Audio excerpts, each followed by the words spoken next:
Good morning, everyone. Can you hear me in the back? Yes, good deal.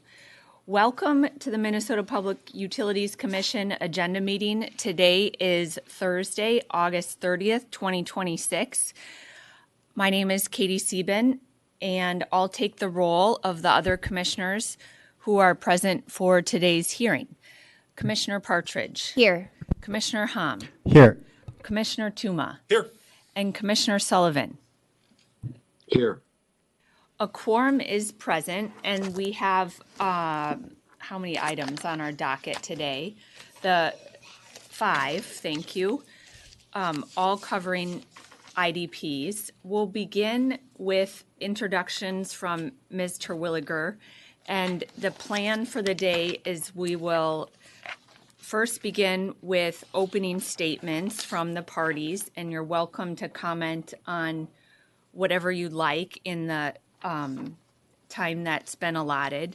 And then we'll move through the items sequentially. So Ms. Terwilliger, welcome, and please state or please introduce our first item. Good morning, Chair and Commissioners. Item number 1 covers all 4 utility IDPs. So docket wrong number on there.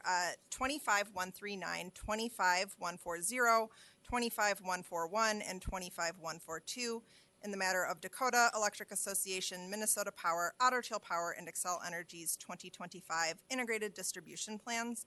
There were 2 new commissioner decision options filed that relate to this, and all of the briefing papers both relate to wildfire mitigation plans, one from Chair Sieben and one from Commissioner Tuma. Parties are obviously available, and I have nothing further for item 1. Okay, great. So why don't we begin with the parties coming forward, and some folks are online, so we'll move first through opening statements, and then we have a motion that the commission will vote on related to the acceptance of the LBNL memo, but we'll do that after opening statements. And then after that, we'll likely take a short break before we move into further discussions. So first on our list this morning is Dakota Electric. Good morning, Mr. Heinen. Please state your name for the record and take about up to 3 minutes to provide remarks. Good morning, Madam Chair, Commissioners. I think everybody can hear me. Adam Heinen with Dakota Electric Association. Just like to start off by thanking staff for their work compiling the briefing papers, not only for our IDP, but for the other utilities. The IDPs are obviously very complex undertaking, and the cooperative is appreciative of the work that your staff has done in trying to put all this information together for you guys to make decisions today. We'd also like to thank the department for the review, analysis, and conclusions regarding our report. We really enjoyed having the opportunity to help improve understanding of our distribution planning approach and how we look to planning overall. These are significant reports. There's a lot of work from our staff to get them together, but the reports have really helped improve some various planning processes and how we approach things internally, and we're optimistic that a measured approach can continue in the future so we can continue to get these improvements and processes for our members and the membership.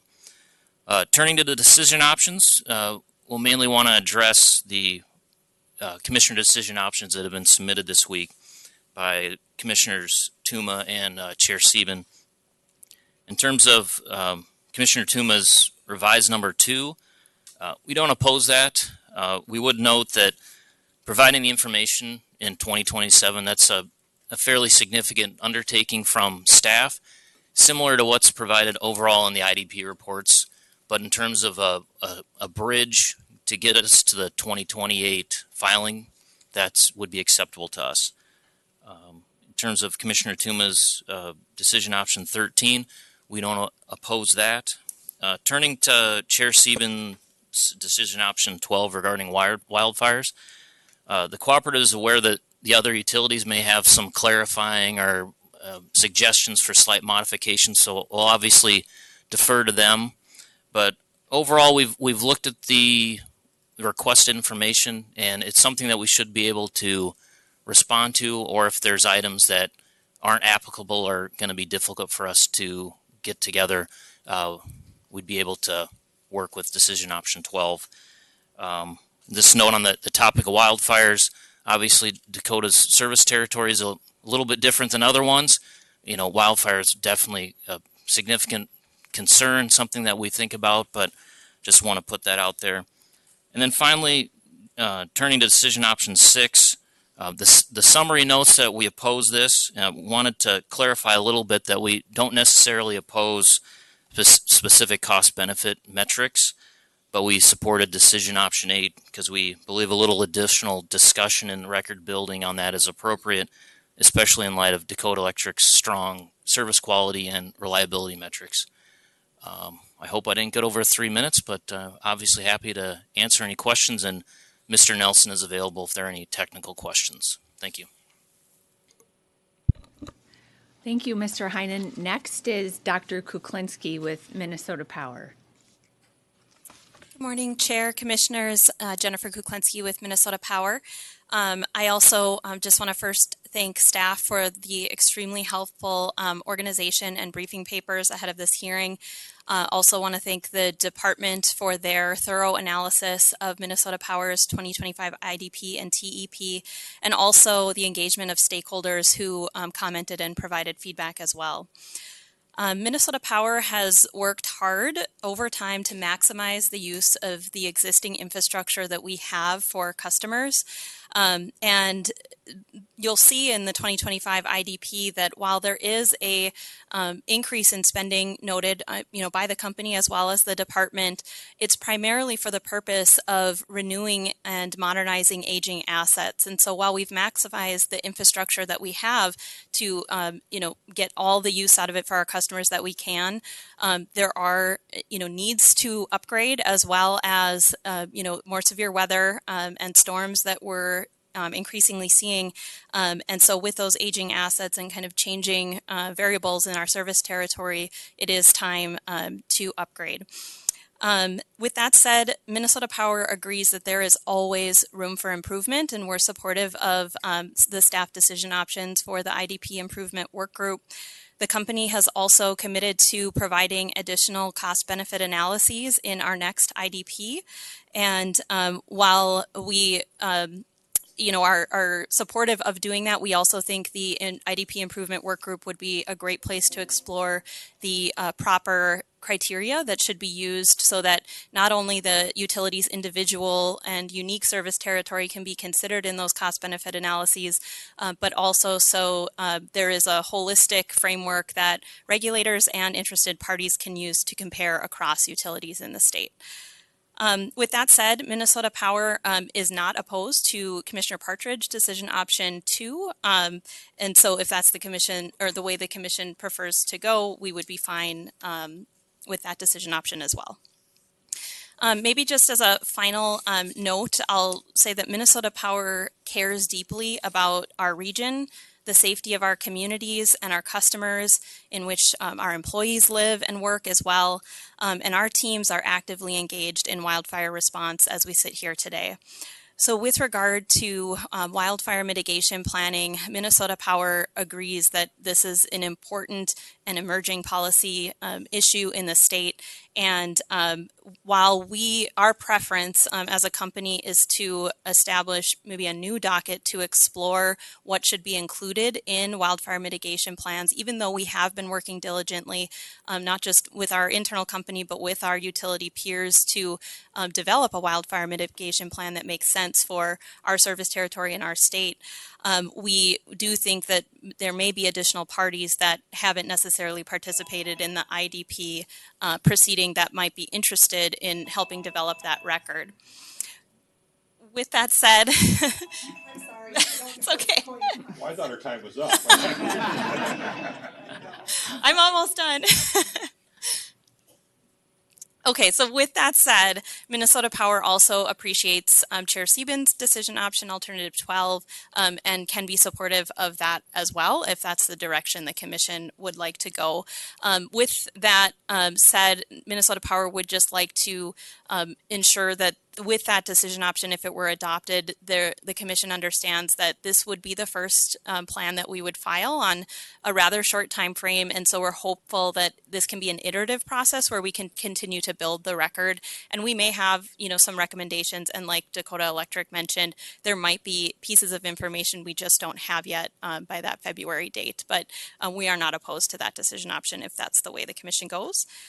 Recognizing that this is a serious and emerging policy issue, Minnesota Power also is fine with the department's request for support for consulting services, but we're also supportive of Commissioner Tuma's alternative 13 if the commission prefers. Minnesota Power is happy to restate, decision options that we support either now or later when it's our turn, and we do have technical experts online to answer questions as well as myself if needed. Thank you, Dr. Kuklinski. Maybe we'll hear if there's clarification needed for your specific decision options. We'll do that when we get to that docket. Next is Otter Tail Power. Mr. Stephenson, good morning. Good morning, Chair Sieben and Commissioners. Kerry Stephenson on behalf of Otter Tail Power Company. And this docket represents our fourth IDP filing and builds upon our prior filings. And each iteration is an opportunity to learn and improve. And we do appreciate the department's extensive review and staff's very helpful briefing papers. It's a lot of information to put together. Our distribution planning reflects and is tailored to our unique service territory of small communities spread across a very large area.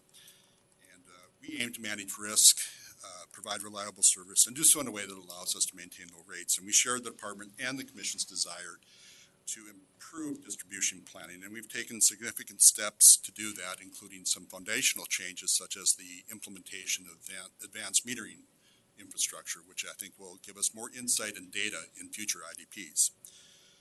And we have already filed or identified our preferred decision options and the reasons why we... Mr. Stephenson, I'm really sorry to interrupt, but I guess they can't hear you very well in the back. And it might be that you just need to speak up and speak closer to the mic.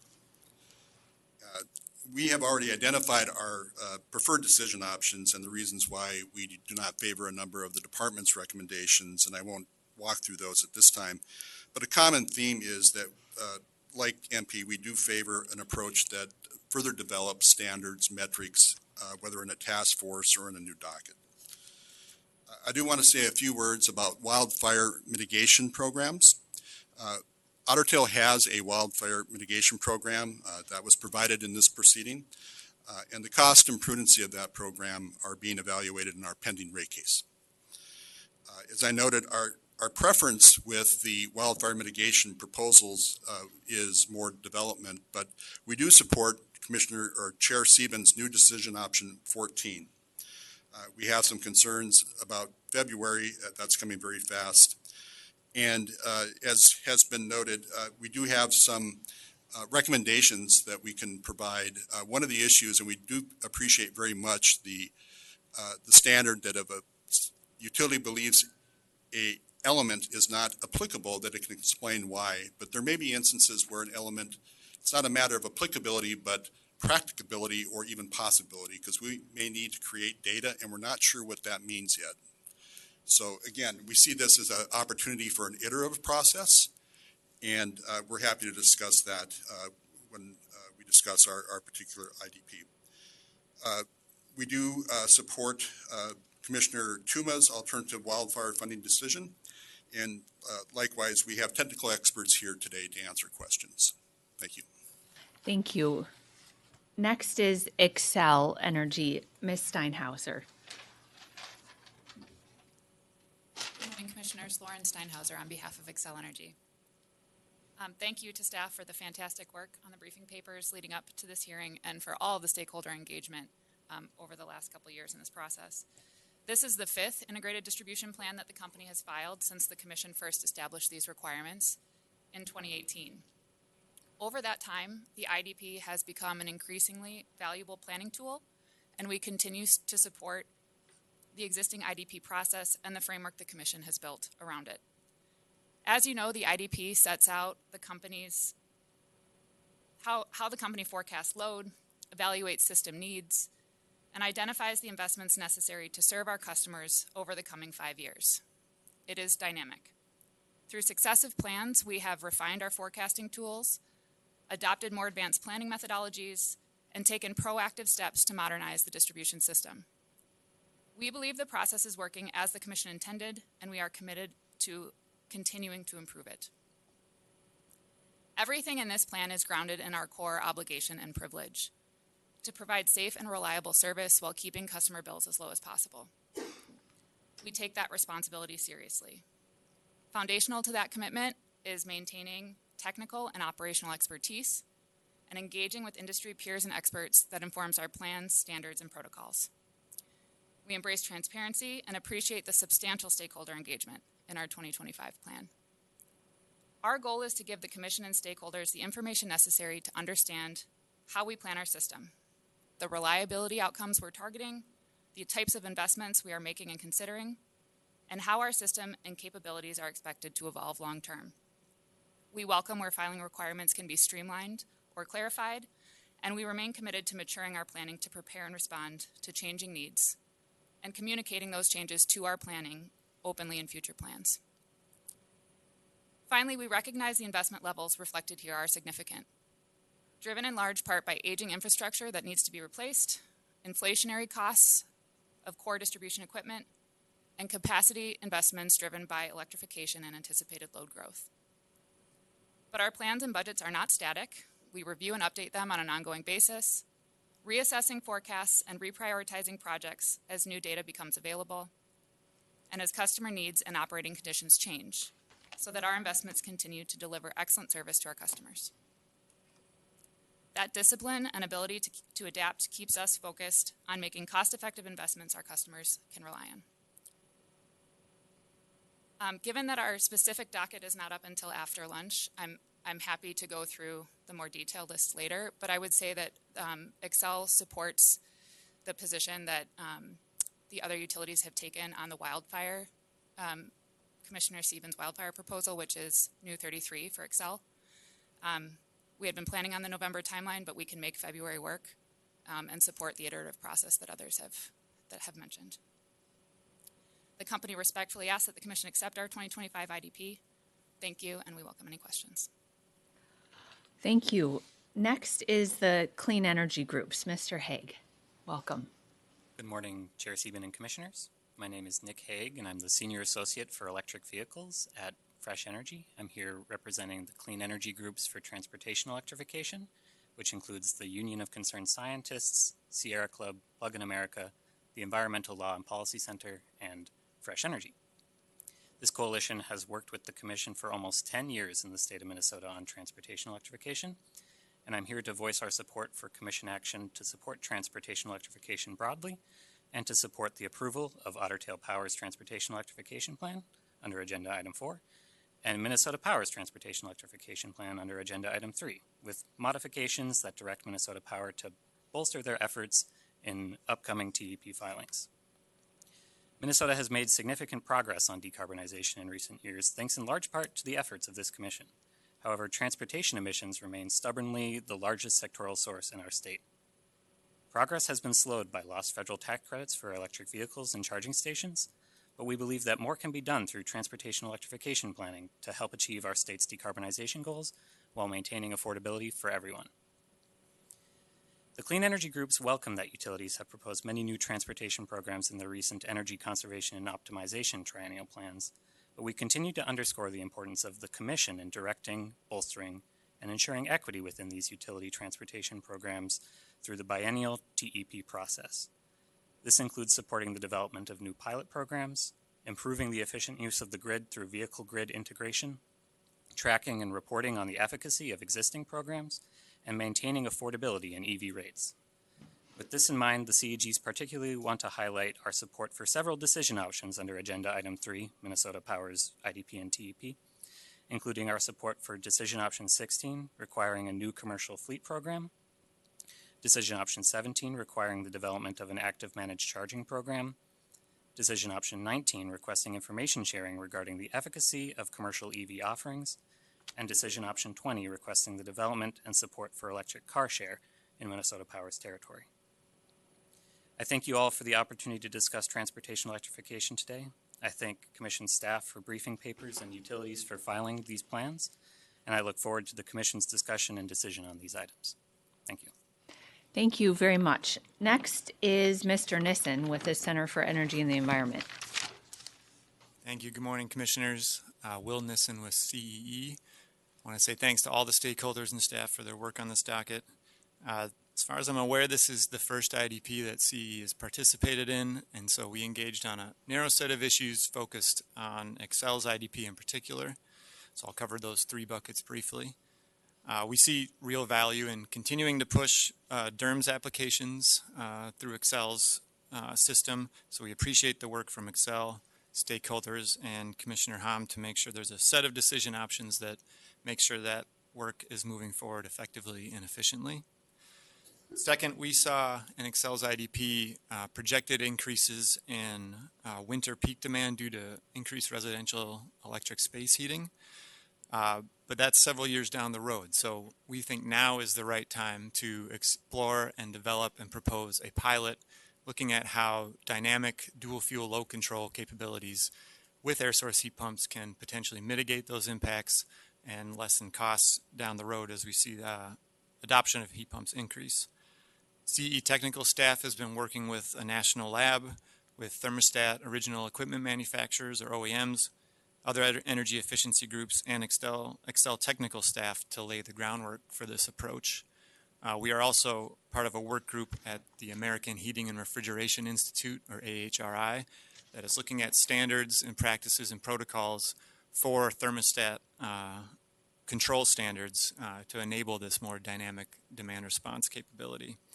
So there's a lot moving, and it's still early stages with things to figure out, but we think we have alignment and partnership with Xcel to bring something forward that would move the ball.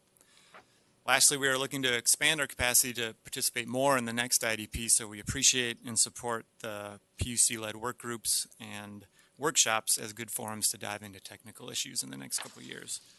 So to summarize on the issues we engaged on, we appreciate and support the list of decision options filed by Commissioner Hom and feel they represent our positions well. Thank you. Thank you very much. Next is Mr. Crawford with the Citizens Utility Board. Good morning. Good morning, Madam Chair, Commissioners. Brandon Crawford with the Citizens Utility Board of Minnesota. First, I want to thank staff for the excellent briefing papers and the utilities and other parties for developing such a robust record in these proceedings. I'm going to keep this short as CUB's involvement in these proceedings was quite narrow and limited to Xcel's IDP. We are concerned about the upward trend in utility distribution spending and what that means for residential Minnesotans. Xcel alone plans to spend on average $1 billion per year through the end of the decade on distribution capital investments and O&M. Most of these expenses will be allocated to the residential rate class and will further increase affordability challenges. We recognize the need to reasonably invest in the distribution system to maintain the safety and reliability of the grid. At the same time, utility IDPs are an appropriate venue for considering and evaluating cost-effective alternatives that could mitigate system costs and reduce financial burdens on customers. For that reason, we support the department's general framework for carefully scrutinizing distribution standards and prioritization within Xcel's future IDPs. This involves actions such as conducting cost-benefit analyses, identifying feasible alternatives, and gradually reviewing and revising planning standards if necessary. Again, the end goal of this process is to consider and weigh the options for reasonably reducing distribution spend while maintaining or enhancing the safety, security, and reliability of the electricity system. Our preferred decision options are mostly reflected in staff briefing papers, but there is one recent change I want to note. CUB now supports Fresh Energy's revised Alternative 43 that was filed yesterday in place of the department's decision option 37. Thank you, and I am available for any questions you might have. Thank you, Mr. Crawford. Next is Ms. McConnell with the Environmental Law and Policy Center. Good morning, Chair Sieben and Commissioners. I am Erica McConnell with the Environmental Law and Policy Center, and I'm here on behalf of ELPC, Cooperative Energy Futures, and Vote Solar, who commented jointly in Xcel's IDP. I want to start by thanking staff for their comprehensive briefing papers. We appreciate the good work in covering everything clearly and providing some thoughtful new decision options in response to parties' positions. Generally, we're supportive of the direction that Commissioner Hom has taken his proposed motion, which takes several steps to address budget increases and affordability concerns, as well as improve DER integration. I'd like to use this time to underscore components that are especially important to our organizations and comment on some of the new decision options filed since staff's updated briefing papers. First, we continue to support decision options 4 and 5 forming the IDP work group, and specifically we support Fresh Energy's new decision option 5I regarding development of metrics to measure grid utilization. We also support Fresh Energy's revised Alternative 43 regarding the engineering audit, building off of staff's original 43. We think this revision reflects a reasonable compromise, and it's an important order point.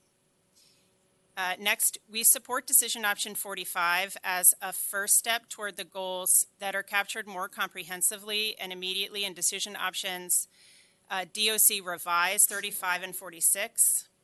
However, we would still prefer revised 35's investigation of Xcel's project and budget prioritization and 46's near-term integration of equity into Xcel's distribution planning process. I want to underscore our strong support for decision option 52 regarding flexible interconnection, as well as decision option 53 regarding Xcel's planned net load methodology. In addition, we strongly support Commissioner Sullivan's alternate decision option 49, which would require Xcel to file a customer-sourced virtual power plant program. We'd recommend, however, that the Commission strike subpart B, little v, regarding aggregators. Our understanding of the vision here is that Xcel would primarily use the program to reduce capacity needs initially, and that the company would offer the program and customers would participate either individually or through aggregators. Because it would be Xcel's own program serving Xcel's own customers, there is no need for Xcel to become an aggregator of its own customers, and we think describing the company that way introduces confusion. So we think the better course at this point is to leave that element out with further discussion in the future docket if needed. We'd also recommend requiring program implementation sooner than the end of December 2028. With a March 1st, 2027 filing, we'd suggest that implementation by no later than June 30th, 2028 would be more appropriate. Thank you for the opportunity to speak today, and I look forward to answering any questions. Thank you very much. I guess it's still a little bit difficult to hear in the back. The volume's all the way up on the thing, right? But so if participants could really yell, that would be great. Next is Fresh Energy. Mr. Mulhern, welcome. Thank you, Chair, and good morning, Commissioners. I hope that volume is okay.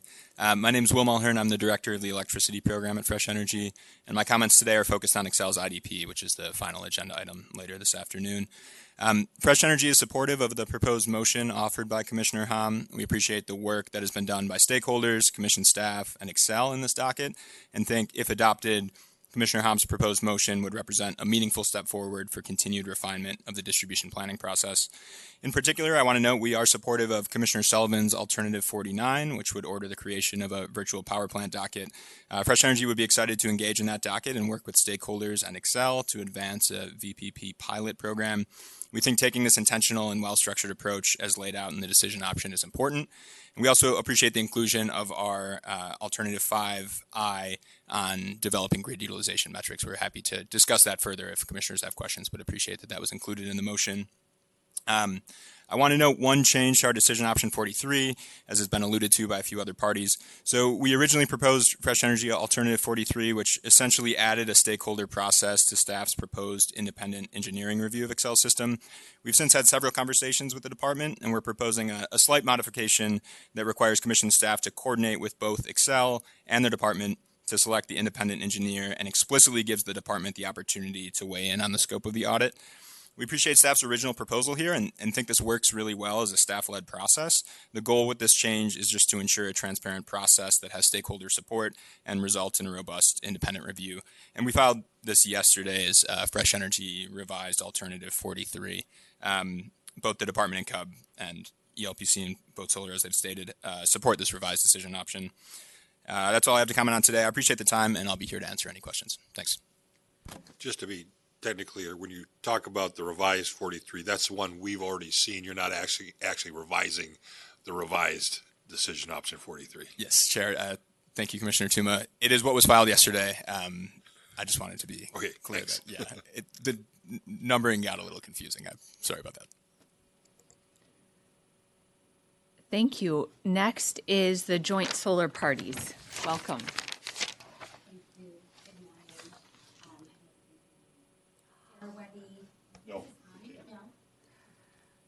That should be better. Thank you. Good morning. Thank you, Chair Sieben. Thank you, Commissioners. Sarah Webby, Director of Policy and Regulatory Affairs for the Minnesota Solar Energy Industry Association, here representing the joint solar parties. We are collectively the Coalition for Community Solar Access, National SEIA, and MnSEIA. We want to thank Commission staff for their thoughtful briefing papers, which sharpened issues considerably and accomplished a number of new decision options that end up being something that we can support. We were really pleased to see Commissioner Sullivan's proposal for a customer source VPP pilot and support it thoroughly. In this unprecedented period of load growth, virtual power plants offer an affordable way to meet capacity, reliability, and distribution needs at scale and quickly. And we appreciate the Commission's leadership in proposing this.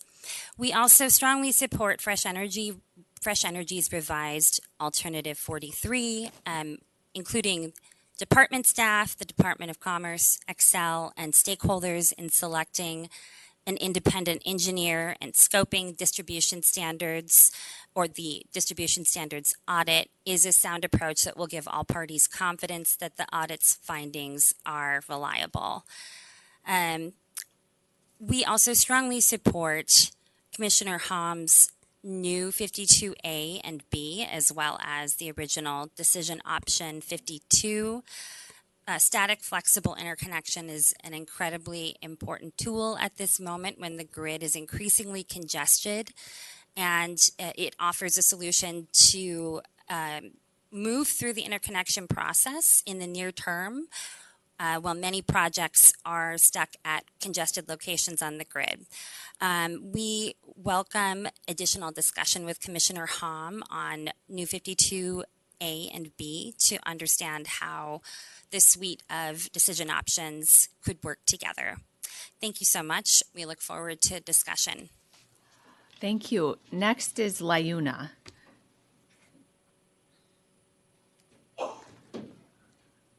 Good morning.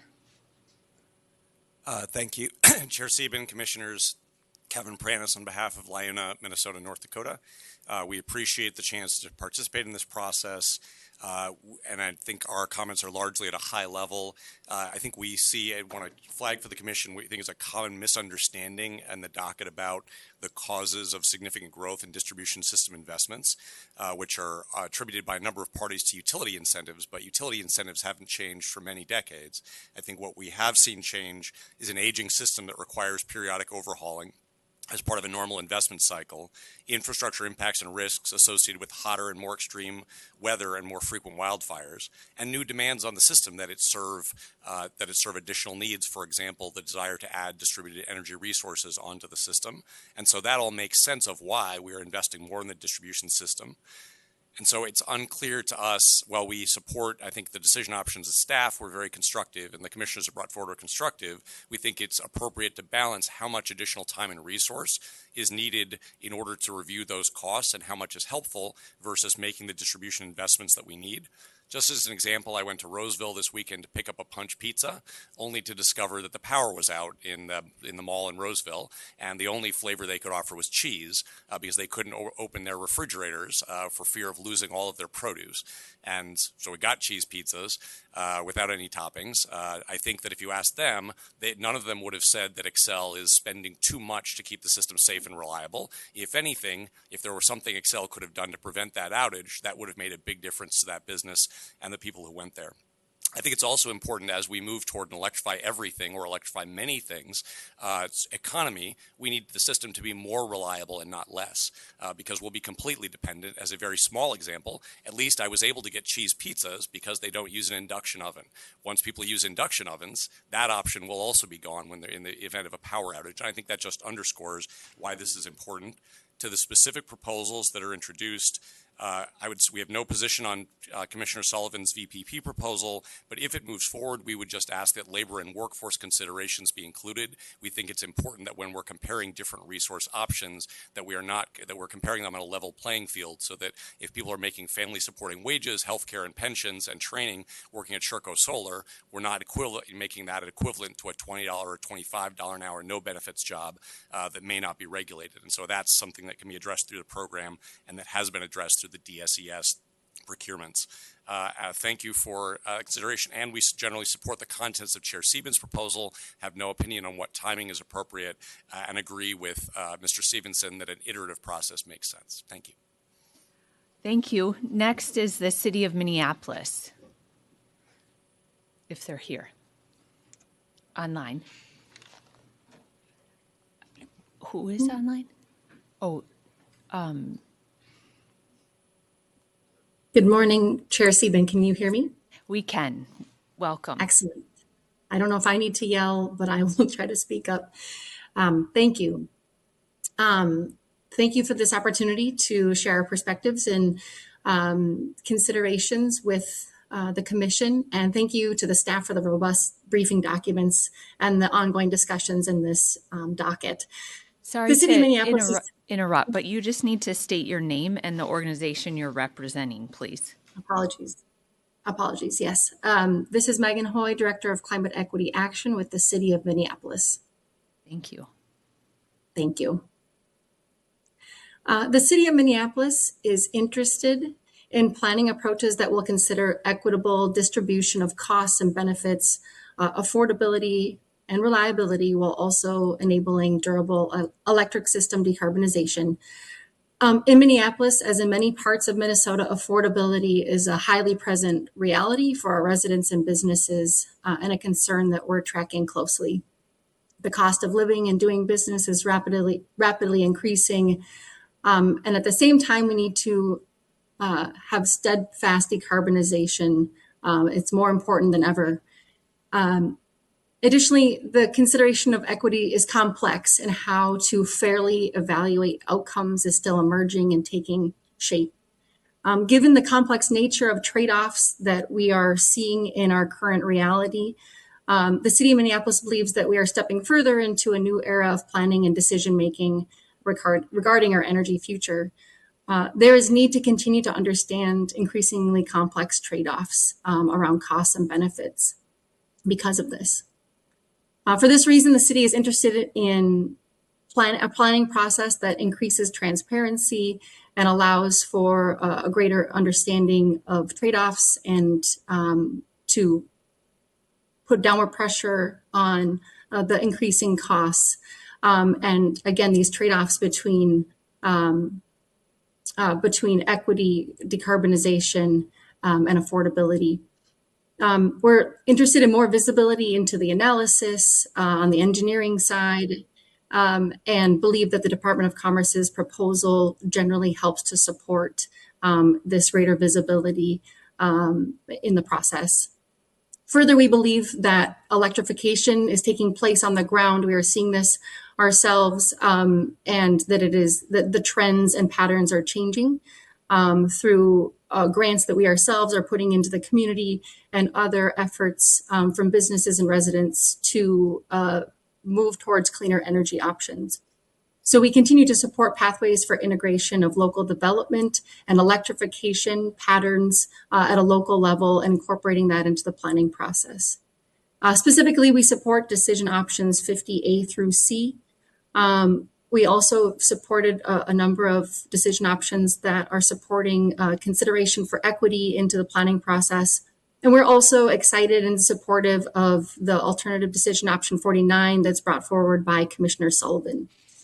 We thank you for the opportunity to present our thoughts and considerations.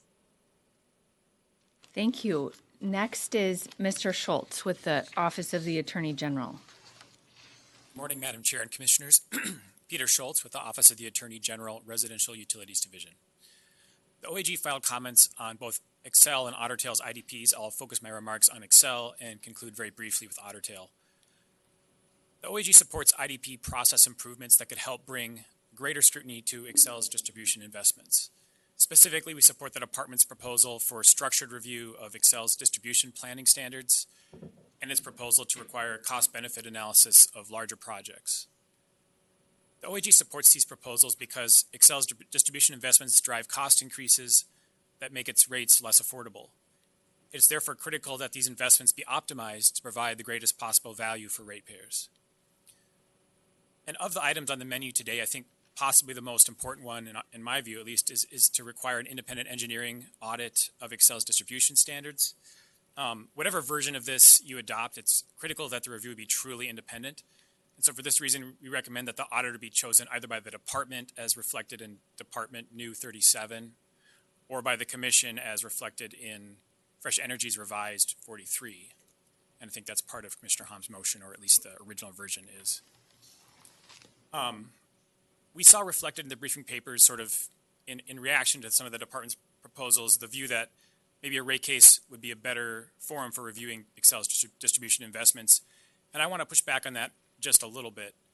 It's certainly true that imprudent investment should be disallowed, and the place to make cost recovery decisions is a rate case. But limiting substantive review of these investments to rate cases has some drawbacks. First, it increases the risk of wasteful spending if Xcel moves forward with a project that the Commission later finds to be imprudent. And this situation is something that might be able to be avoided if the Department's proposed process gives Xcel guidance on how to more prudently plan and prioritize its projects. It's sort of analogous to a resource plan. That's why we do resource plans, is to avoid sort of economically inefficient decisions ahead of time. Second, rate cases are costly and they're subject to a statutory deadline. This time pressure works to the advantage of the utility as the better resourced party, where the department's proposals could help lay some of the groundwork for challenging imprudent investments before that statutory clock starts ticking. So it sort of might level the playing field a little bit between the utility and stakeholders. And then finally, not all parties before you today regularly participate in Xcel's rate cases. The department's review process could afford an opportunity for meaningful input, more granular input on some of Xcel's distribution investments without the burdens of necessarily participating in a contested case. And then in closing, I'll just note that we filed a short letter in Ottertail's IDP docket to flag that the decisions in that docket should not prejudge any issues in Ottertail's pending rate case. I think the decision option 1 in the Ottertail briefing papers appropriately reserves judgment on that question, on the substance of any issues. So we're fine with that. And with that, I'll conclude my opening remarks and am available for questions. Thank you. Next is the Department of Commerce. Dr. Lieb. Thank you, Chair Sieben, Commissioners. Sydney Lieb with the Minnesota Department of Commerce. The department appreciates staff time organizing the voluminous record, as well as parties' time spent collaborating within this docket. We would be remiss if we did not acknowledge that many of the decision options presented here benefited from broad intervenor collaboration. Since it was created by Commission order, the IDP process has responded iteratively over several cycles to increasingly complex distribution system needs. We appreciate the Commission's foresight in its adaptation to shifting landscape of utility investments in this space. Our analysis and recommendations here are made in that iterative spirit. We would like to take this time to reiterate that our primary goal in the IDPs is to ensure that all utilities optimize their investment decisions to ensure affordable and equitable energy. In Minnesota, investments in distribution infrastructure are one of the keys of driving rate case increases. Compared to the 2018 to 2019 average in real dollars, most Minnesota electric utilities, the IOUs, project spending amounts that are 2 to 3 times higher than their 2025 to 2029 budgets. The increase in capital spending on the distribution system is notable because it is outpacing investments in both generation and transmission at a time when we are seeing substantial build-out of transmission and generation in the state. This year's filings clearly show that distribution system spending cannot be optimized if the focus of the analysis is only on discretionary budgets. For example, in 2027, Xcel forecasts $91 million in discretionary programmatic spending compared to $753 million in 2027 forecasted CapEx spending, excluding wildfire. All of the discretionary spending accounts for only 12% of Xcel's budget. Consternation in this docket has been expressed with regards to whether it is within the Commission's authority to regulate a utility's engineering and planning standards. The Department believes that this is both well within the authority of the Commission to regulate in this way and supported by existing precedent. Most relevant here is the Commission's 2023 order enforcing Xcel's planned net loading standards. Much of the questions of standards gets to balancing reliability and affordability, which at its core may inherently be a flawed dichotomy. When we explain reliability to a layperson, we often state that reliability is a measure of whether the lights come on when you hit the switch. When the lights come on may be dictated by how much the utility has overbuilt the system capacity to ensure it maintains service in extremely infrequent loading events. This is the engineering reliability framing. To end the description here ignores that almost 1 in 5 of Xcel Energy's customers are currently at risk of shutoff due to non-payment. For these customers, whether the lights come on is also dictated by whether rates are sufficiently affordable. In this framing, affordability is not a standard that is balanced with reliability. It is reliability. The rapid and significant increase in distribution system spending is concerning as it occurs in a segment of the system with the least transparency to enable regulatory oversight. To address this transparency gap, the Department recommends an audit of the company's engineering standards, a workbook to review Xcel's planning standards and budget prioritization, and improvements to the load forecast to ensure it is accurate and reasonable. We acknowledge that it is impossible for the forecast to be perfect in predicting future system needs, but we believe there is significant potential for improvement with the current forecasting methodology. Decision option number 7 should be included in a Commission order to provide information to compare forecast and actual capacity needs to enable iterative improvements in forecasting. Improving the accuracy of Xcel's forecast is foundational to improving optimization and analysis of reasonable budgeting. The Department thanks parties and Commission staff for the significant amount of work to develop a methodology to optimize Xcel's non-discretionary budget via an engineering audit. The audit is a necessary but not sufficient step to effectively optimize Xcel's distribution system investments. In addition to the audit, the Commission must develop a method for prioritization and budgeting of these investments, which the Department recommends doing through a Commission-led work group. These decision options would be Department New 35 and Department New 36. The prioritization and budgeting work group would provide value in assessing a 5-fold increase in Xcel's IDP capacity budget. Not all identified system needs are equally consequential, and prioritization of these investments is needed for affordability and a more equitably planned system. The Department acknowledged that there are several other IDP-related working groups, but contends that this working group delivers significant opportunities to balance engineering decisions with affordability for Minnesotans. We appreciate Commissioner Hom including Fresh Energy's July 29 revised 43 for the audit, but also recommend including Department 35 and Department New 36 to initiate the work group. The crux of the assessment of non-discretionary distribution system investments leads us to ask how much we are valuing system reliability and how we are balancing reliability with affordability. To this end, the Department appreciates and supports staff's recommendation for reliability technical workshops, but we stress that these discussions will not attenuate the level of utility investment without the absence of a formal Commission order. Without Commission guidance on if and how discretionary reliability projects are quantified, the Commission will have to make non-uniform ad hoc decisions for individual utility filings, which could treat utilities unequally. Issues such as potential cost caps and appropriate use cases for the value of reliability will go unaddressed. For these reasons, the Department recommends both the workshops and a formal comment period, DOs 21 and 22. We thank the Commission for its commitment to incorporate cost-benefit analyses into utility decision processes in Decisions 17 and 18. While the Department appreciates the opportunity to evaluate cost-benefit analyses in a rate case, the Department asserts that a multi-party iterative analysis of options and sensitivities is best performed in an IDP proceeding. This is consistent with the economic optimization process that occurs in similar processes, IRPs, competitive bidding procurements, and the MISO transmission planning process. We support Xcel Alternative 13 to provide these additional CBAs in the 2027 IDPs. Regardless of where the CBA is presented, IDP or rate case, the cost-benefit methodology must be sufficient to determine whether an investment is in the public interest. Decision Option 10 prescribes a best practice for CBA analysis. Xcel should be required to adhere to this recommendation in Decision Option 10. We have concerns with the current drafting on Minnesota Power's IDP, Partridge Alternative 4 is written. This decision option currently removes the CBA entirely, which both MP and the Department had agreed to. The Department supports the option to move to a work group, but only if it retains the CBA. Regarding Xcel's targeted undergrounding proposal, the Department supports Partridge New 27, but requests that the decision option retain 27B to prioritize investments that are fully depreciated to mitigate the risk of burdening customers with cost recovery of stranded assets to the extent possible. We also urge the Commission to order DO 26, which will require Xcel to conduct a comprehensive optimization of the company's current vegetation management strategy. As noted in the staff briefing papers, vegetation management is an affordable strategy compared to targeted undergrounding.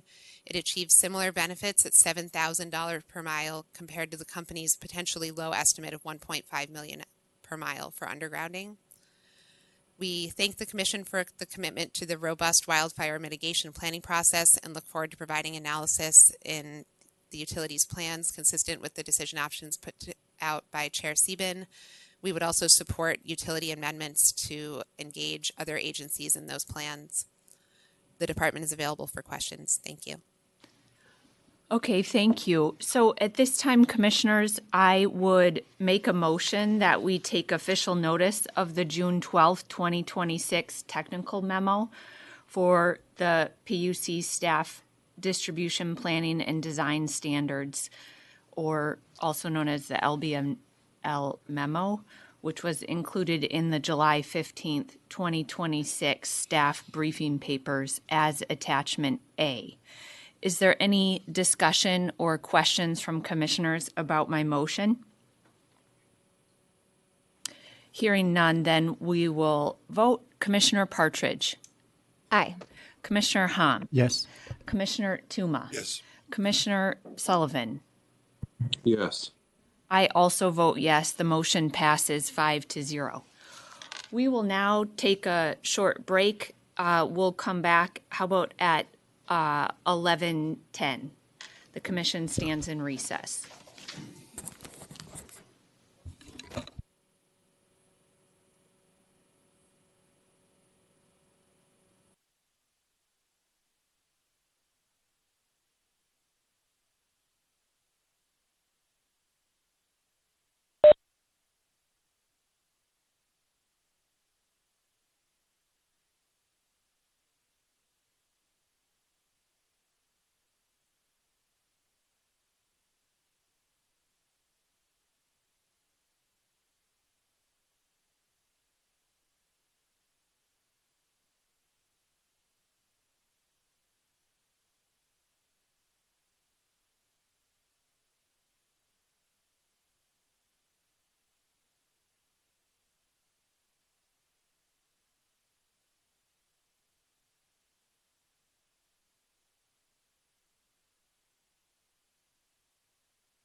The commission will come back from its recess, and it's my understanding that there is some technical problem with folks who are trying to listen in on the phone line.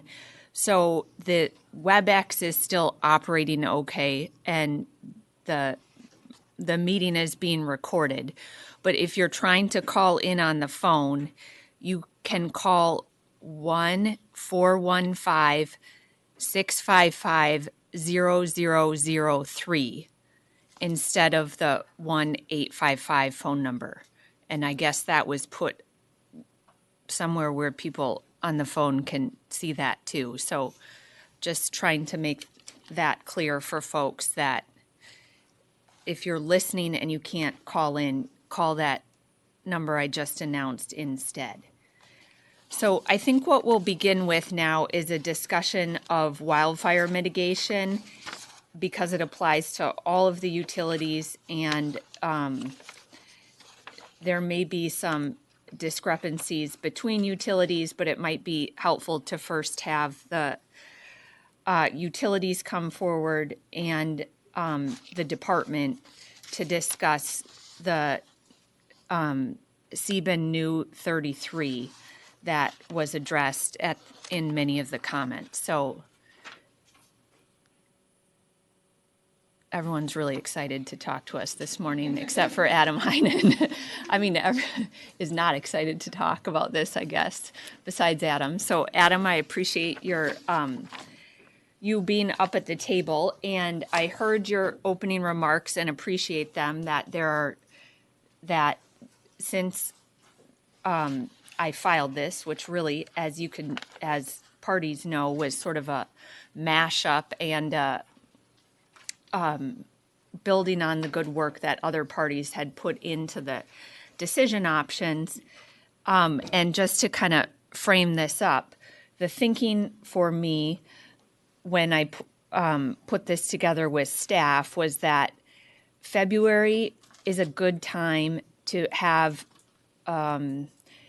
the wildfire mitigation plans come in because it's off the timeline of when the IDP is. And then I know it's really soon, and many folks commented on that. And my thinking here is that we just need to get going. We need to start, and I know we already have a lot of good work that is being done, but the thinking in terms of starting it in a new docket by February 1st is that the commission will begin tracking this as a distinct docket outside of the IDP.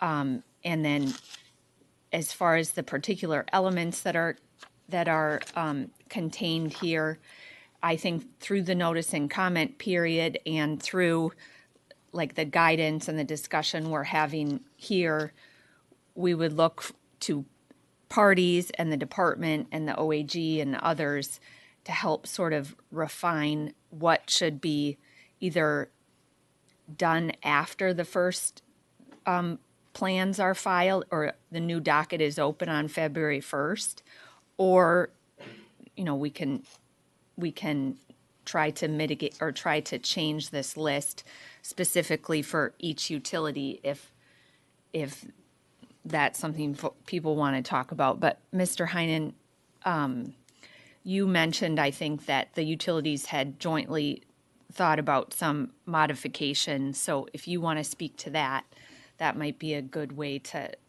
help kick off this conversation, please.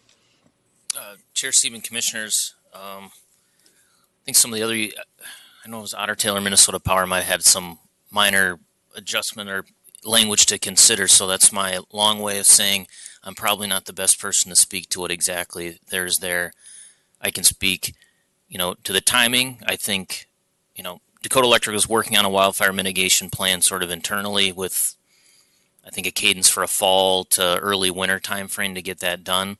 So, there's some other information in here that would need to work into that. So from our perspective, the February date isn't that aggressive. Now, I'm not trying to speak for the other utilities, so if there's flexibility on the timing.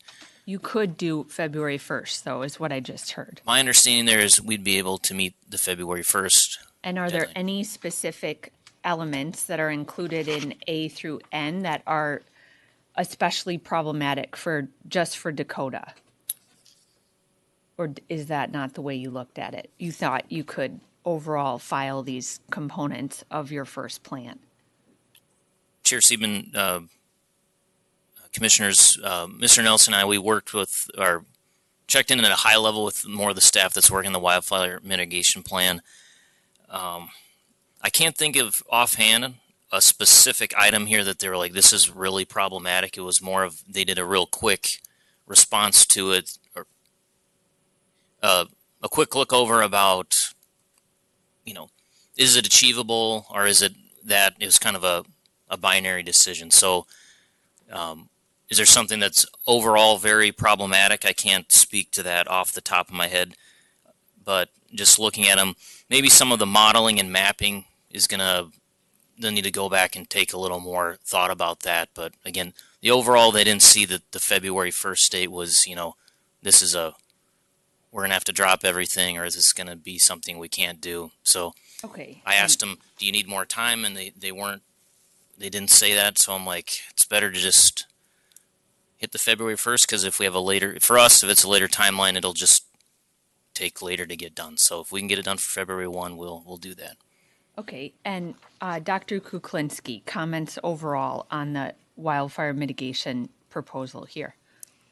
Chair Sieben, Commissioners, thank you, and apologize for leaving the table. I wasn't sure if we were on to Dakota Electric's docket.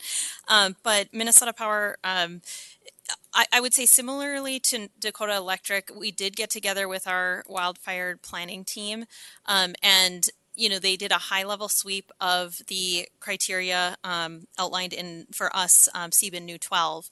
And I think overall the theme that I was hearing from them kind of immediately was some of these might be more like compliance reporting elements, and some of these might be more like need to be included in the actual wildfire mitigation plan. So there was some, I don't want to say confusion, but maybe confusion for lack of a better word on like what is kind of more compliance, what is more in the plan.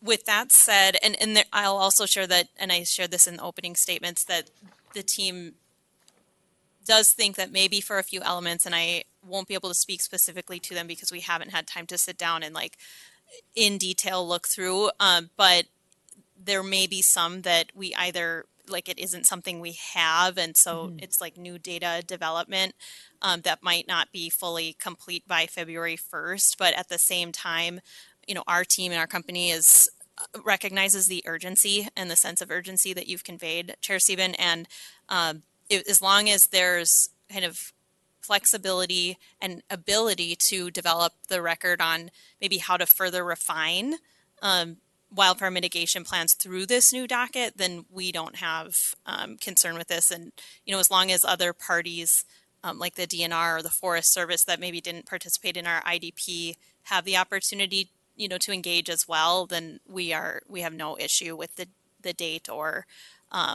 the docket itself. I will say in talking and coordinating with the other utilities, like Mr. Heinen said, I believe that Otter has some proposed language changes that I think we're all aligned on, so I can let them share that with you. Okay, thank you. Mr. Stephenson. Thank you, Chair Sieben. And we would echo those comments. February 1st, we'll make that date work.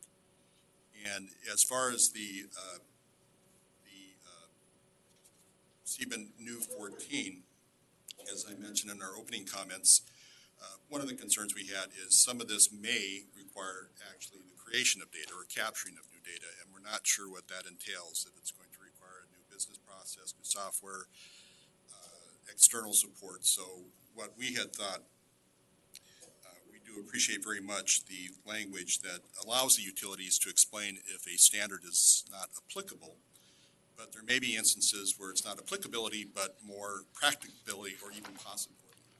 And if this is an iterative process, I think it would develop useful information. For example, if we found, yes, we want to provide this information, we have this partial information, but it would require this kind of development of new software or this system being able to speak to that system, that would be part of the record. So in our initial filing, if we found something that would be very impracticable to provide, that we could explain that and why it is, and then we can discuss that through the course of the docket. And I apologize for not developing handouts. This was done as we consulted with one another. But the notion would be that in the bottom of the, I'm referring to Otter Tail Power Sieben New 14. They're all just for the awareness of all parties. The language is the same, that it's just different numbers for the different utilities. So it's Xcel. I was looking at Sieben New 33, and that's in Xcel's, for example, but the language is the same. And, excuse me, in the second to last paragraph is the reference that if a utility believes that any of the above elements is not applicable, then the utility can explain that.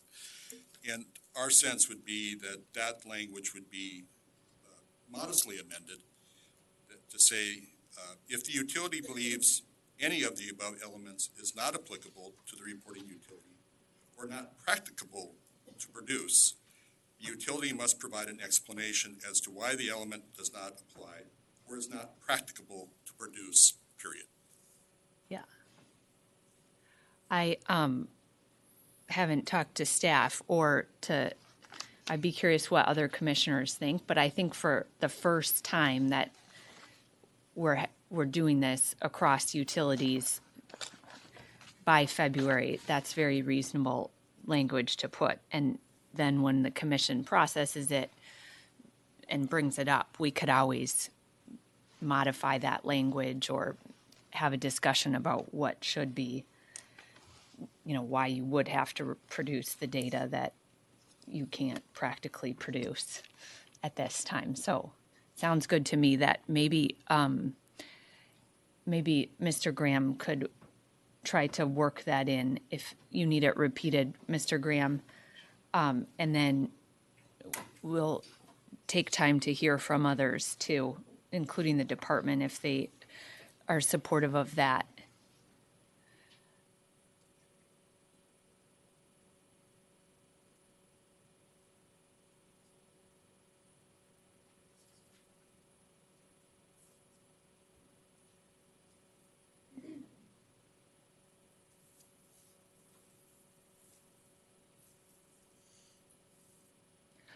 I don't know if it makes sense, but we could also add,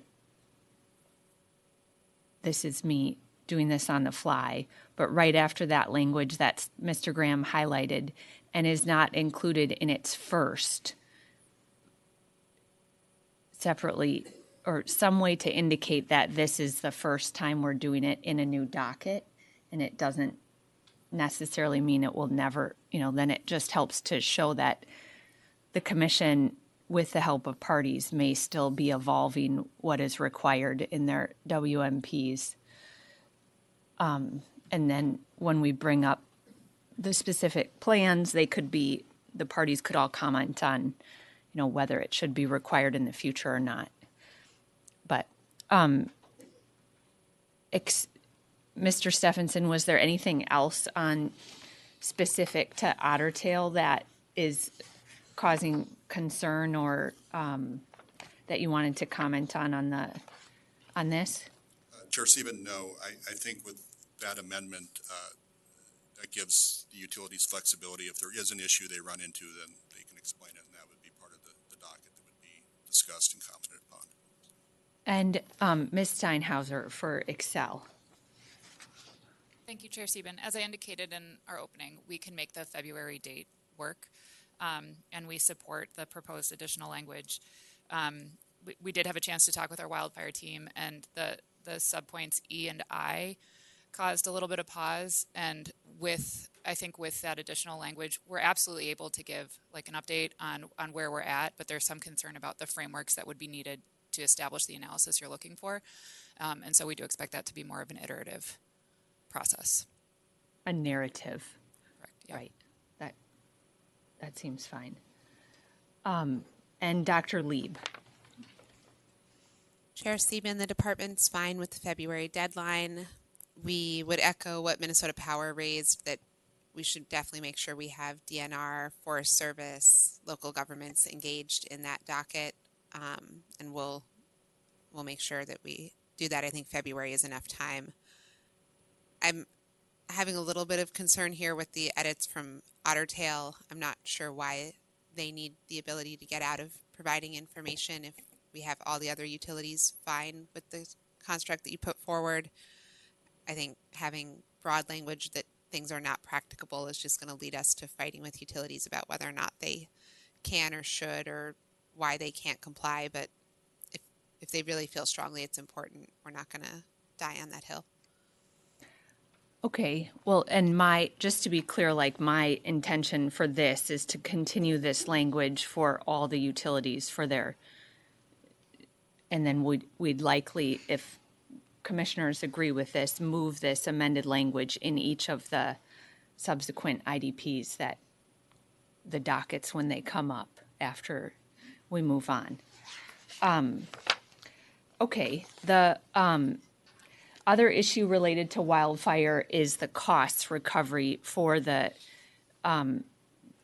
commission and the department to be able to analyze the plans and make recommendations. And the way I was thinking about this is that,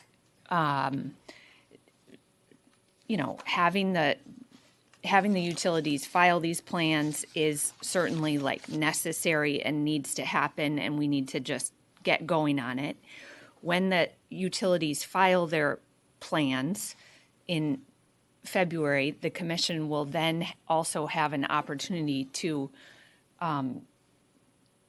begin to develop whether we need to allow for additional staffing resources to review them. I understand it is a somewhat like new undertaking, and it will require new resources from the commission and from the department. But given that we're headed into a new budget cycle in front of the legislature, and there may be other opportunities to use existing staff resources, like I'm hesitant to move forward with what you proposed, Commissioner Tuma, for cost recovery related to WMPs at this time, because we're just like, they haven't been filed yet, and once they're filed, we likely will have an opportunity to have that discussion again in terms of allowing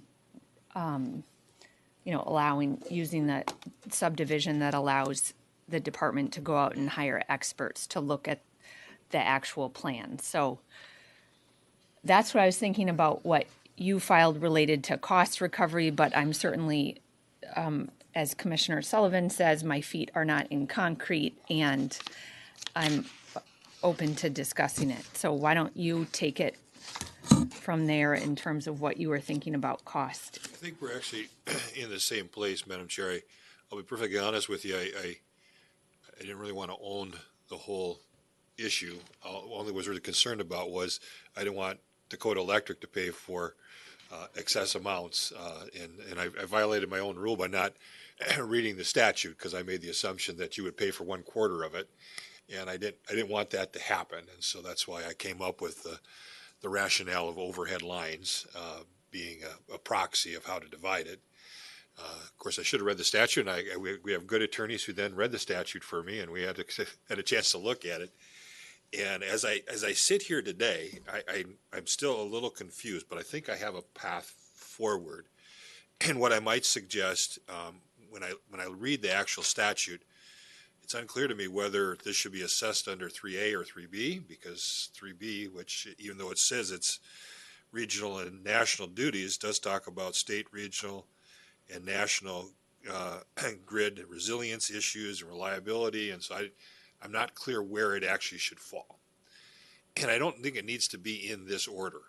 We're opening a new docket to deal with this and address it, and we're going to be filing plans in February. So what I'm going to suggest as a path forward, Madam Chair, is we do nothing now on this. But it is, I think then I would suggest to the department and to the utilities, since you're going to pay for it, that you sit down and come up with a more detailed proposal, where you feel it's going to come from, how much it should be.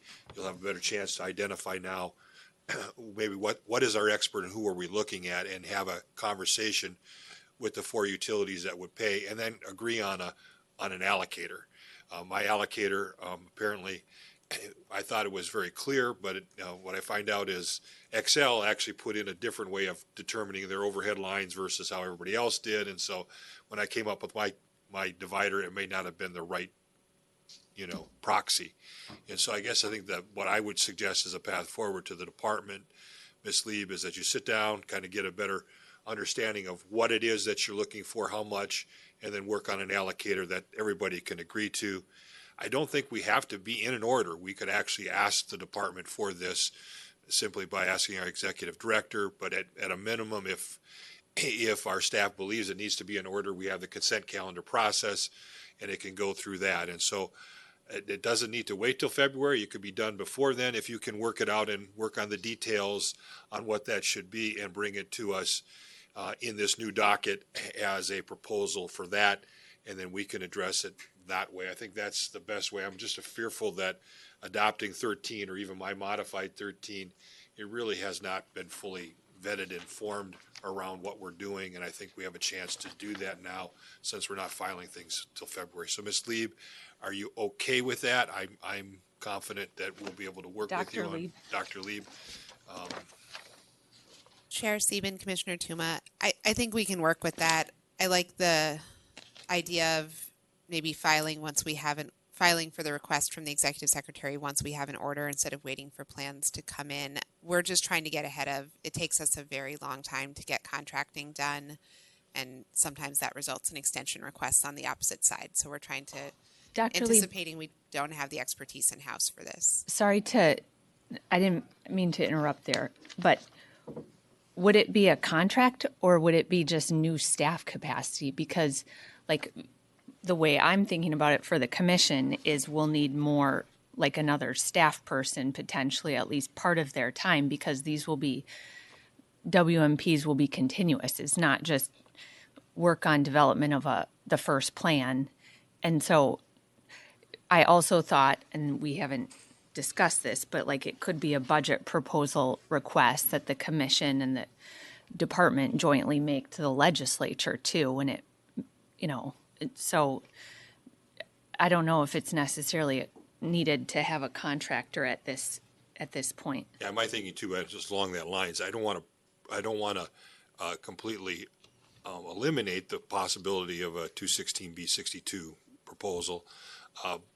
And maybe there is moving around of staff or new positions that we could be seeing. So I guess I was trying to leave it open to that discussion. And if the 216B62 is the request and everybody can, the parties can agree on it, we'll consider that. But I think there's also the possibility of a legislative fix too here. So I don't want to make any presumptions, and I just would like the parties to sit down and have a conversation about it. Yeah, but in that frame. That's fair, Commissioner Tuma, but making the utilities say they support raising their customers' rates to pay for this is also kind of puts, we need to look internally to see if we can handle it so that overall the cost to the state doesn't go up first. And so I don't want to set the expectation that that is what the department should go try to get the money through the utilities agreeing, because the utilities are going to have to agree if we tell them that they need to go to the Birch Room and agree to a way to divide up the requested money. And I think that the conversation is exactly why we need to wait, is because I think it needs to be built out and framed a little bit better than where we're sitting today with what we have in the statute the way it's drafted. Okay, great. That makes sense to me. And I don't know if any of the utilities want to weigh in now, and that's to me the best path forward, but I'll give them a chance to weigh in if they want to, Madam Chair. I don't see them raising their hands. They're well paid and smart. Commissioner Sullivan's going blurry on us, but I think you didn't have your hand up, correct, Commissioner Sullivan? You're good? Okay. So then on wildfire, my suggestion is we replicate the language that was up on the screen within each individual IDP. And then if that, Ms. Terwilliger, works, then could you introduce our next agenda item? I can, Chair and Commissioners. Item number 2 is docket E111M-25-139 in the matter of Dakota Electric Association's 2025 Integrated Distribution Plan. We've already talked about the CBIN New 12 and TUMA Alt 13. But there's also a TUMA Alt 2. And I will note, we've got limited copies of paper for everything, but that's only if you've forgotten your item, just to try and save on paper for everything. And then I also just want to make sure that even though I'm sitting up here today, that there was a team of other staff that worked on the briefing papers. So Austin, Lee, Derek Durand, Sophie Nikitas, and Christian Noyce. So I just want to make sure that they get credit for all their hard work today too, even though they're not on camera. With that, nothing further, and staff is available for questions. Okay, thank you very much, and thanks to all of our staff. Commissioner Tuma. Yeah, Mr. Heinen, I'm inclined, based on our conversation, that we are comfortable with 1, 2 as modified by my TUMA alternative. In 3, I struggled with 4 and 5 and whether I could try to integrate that into the new 2 and have that be a conversation of the stakeholder group. But I want to hear your comments on 4 and 5, which is in your next IRP file, some additional information the department requested. And then my inclination was to do 8, 9, and the new CBIN on wildfire. So give me your thoughts. That's what I'm thinking as far as the decision option. I was looking for your guidance on 4 and 5. But that's kind of where I'm at. Be 1, the new 2, TUMA 2, 3, 4, 5, 8, 9, and CBIN 11. And so your thoughts. Chair CBIN, Commissioner Tuma, just give me a moment. I had a bad filing system in my folder, so I finally found mine.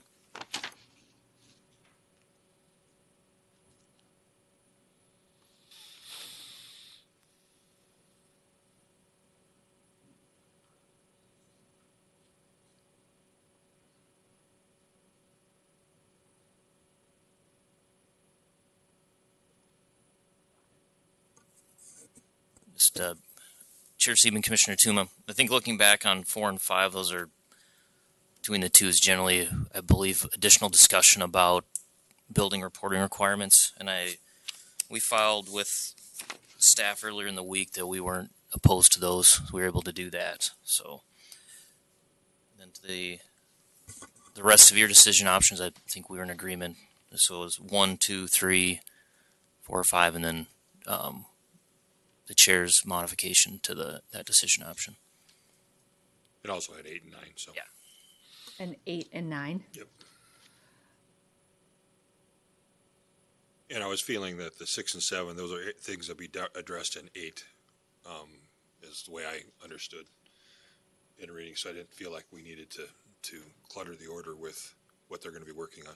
So, Dr. Lieb, any concerns? No, we like Chair CBIN, Commissioner Tuma. We support those, and we're glad the company's able to do it. And any other concerns or comments on the overall motion Commissioner Tuma made?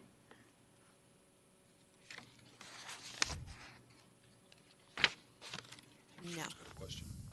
That was your I just have a quick question. Oh. Okay. Just Dr. Lieb. Chair CBIN, Commissioner Tuma, could you state the full motion? So it'll be 1, TUMA new 2, 3, 4, 5, 8, 9, and Sieben fire. I guess it'd be 11. Sieben do 11.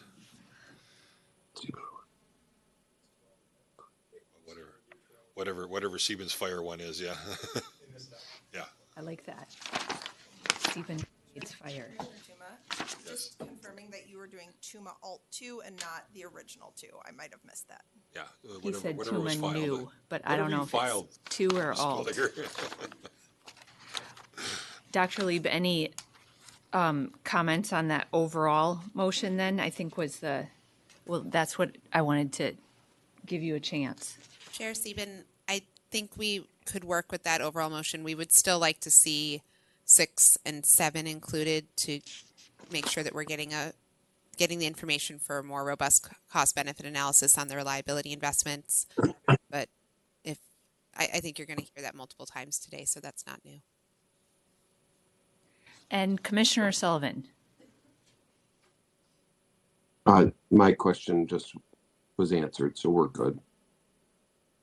Okay, and for Dakota Electric, there's no other party that we need to check with, right, Commissioner Tuma? The OAG isn't in it, so. I didn't see any other motions from other parties on Dakota's.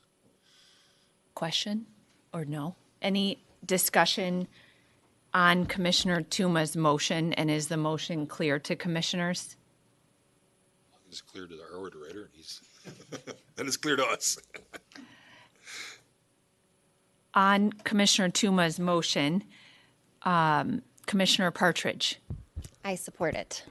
Commissioner Hom. Yes. Commissioner Tuma. Yes. Commissioner Sullivan. Yes. I also vote yes. The motion passes 5-0.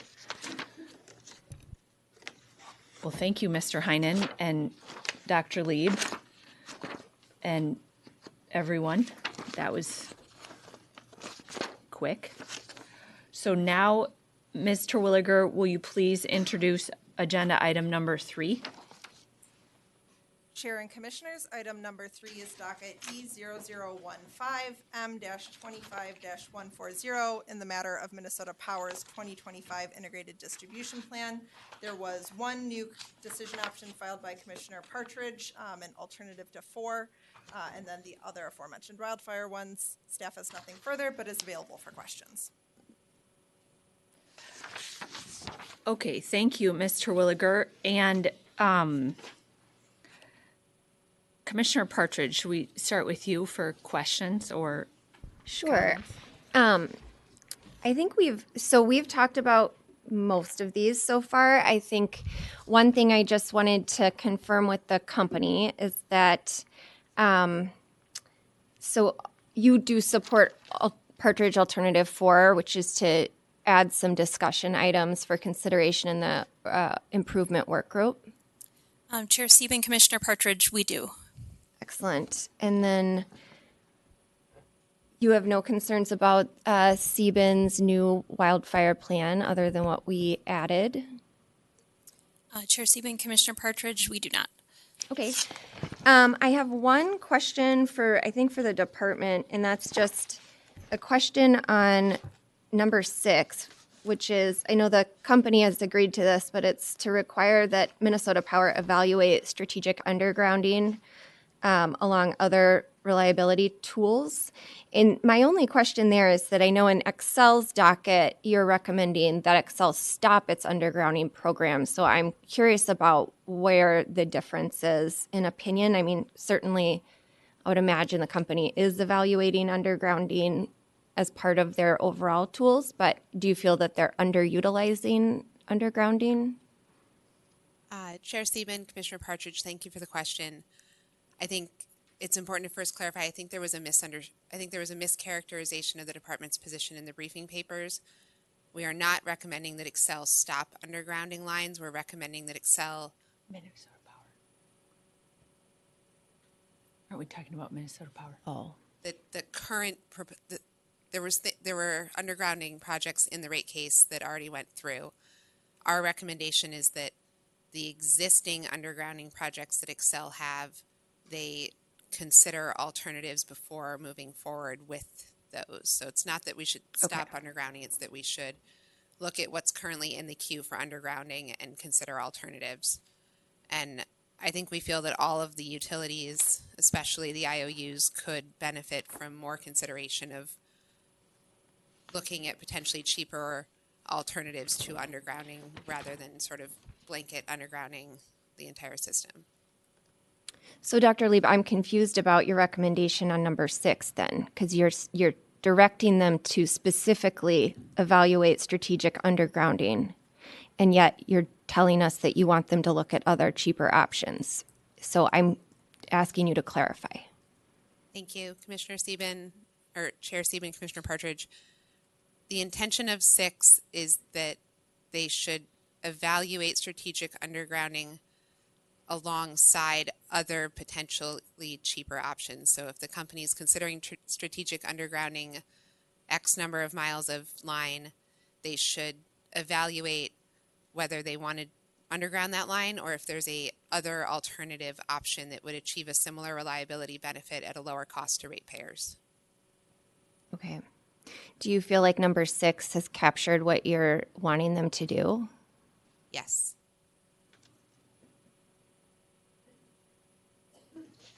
Okay. Well, the company has already agreed to it. I did not take away what you just said from the language there, but I don't have any further questions, and I guess I can go for it. I think, Commissioner Partridge, when I was looking at your alternative 4, I talked to staff about an idea idea that came from other parties that had said this, that perhaps we should do a subsection C on the bottom of your Alt 4 that would, or I want to talk to the parties about the development of a least cost best fit analysis for MP's 3 largest asset health and reliability programs, which I think is consistent with what we're doing across other portions of the overall IDP and might just help give the commission and parties more data to rely on for what these large asset health and reliability projects are going to, how much they're going to cost, which then obviously it's still going to roll into an rate case later. But first, maybe before I ask you what you think, could we hear what Dr. Kuklinski thinks about that, if it's feasible to do, and if you would support it, and then I'll ask the department too what they think about it. Chair Sieben, thank you. Minnesota Power does not have an issue with adding that. We mentioned that we have committed to doing more robust cost-benefit analyses in the upcoming IDP.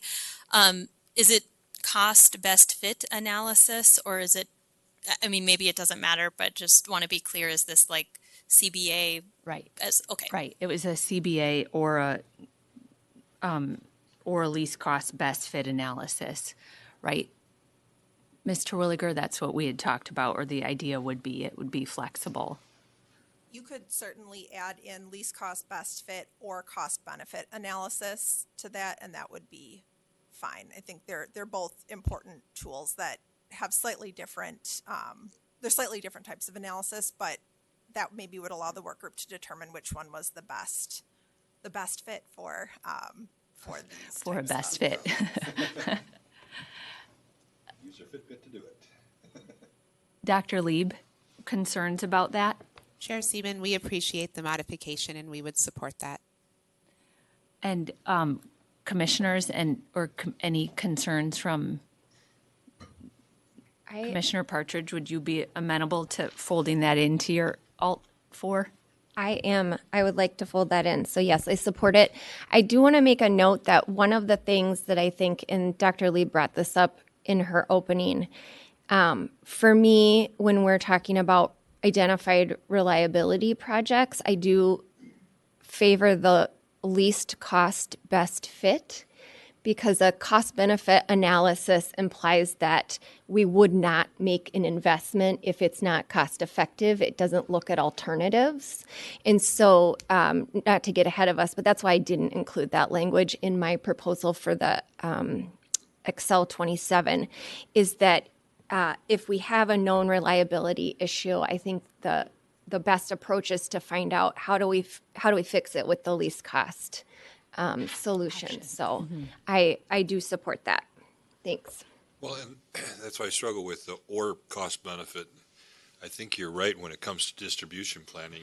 You need to do that, but you could also do a cost benefit. And so I would say, maybe it'd be better and a cost benefit analysis if appropriate or something along that lines. Or isn't enough? Well, or implies that I can ignore doing the cost fit and then do a cost benefit. And what Commissioner Partridge is saying is that we should always do the cost fit. And then if cost benefit is a factor that should be considered because there's, a particular customer may be paying a lot of money for it or whatever, we could do that. Commissioner Hom, I don't know if you have a suggestion to help me out of the hole I dug myself into. Okay, but Commissioner Sullivan had his hand up before.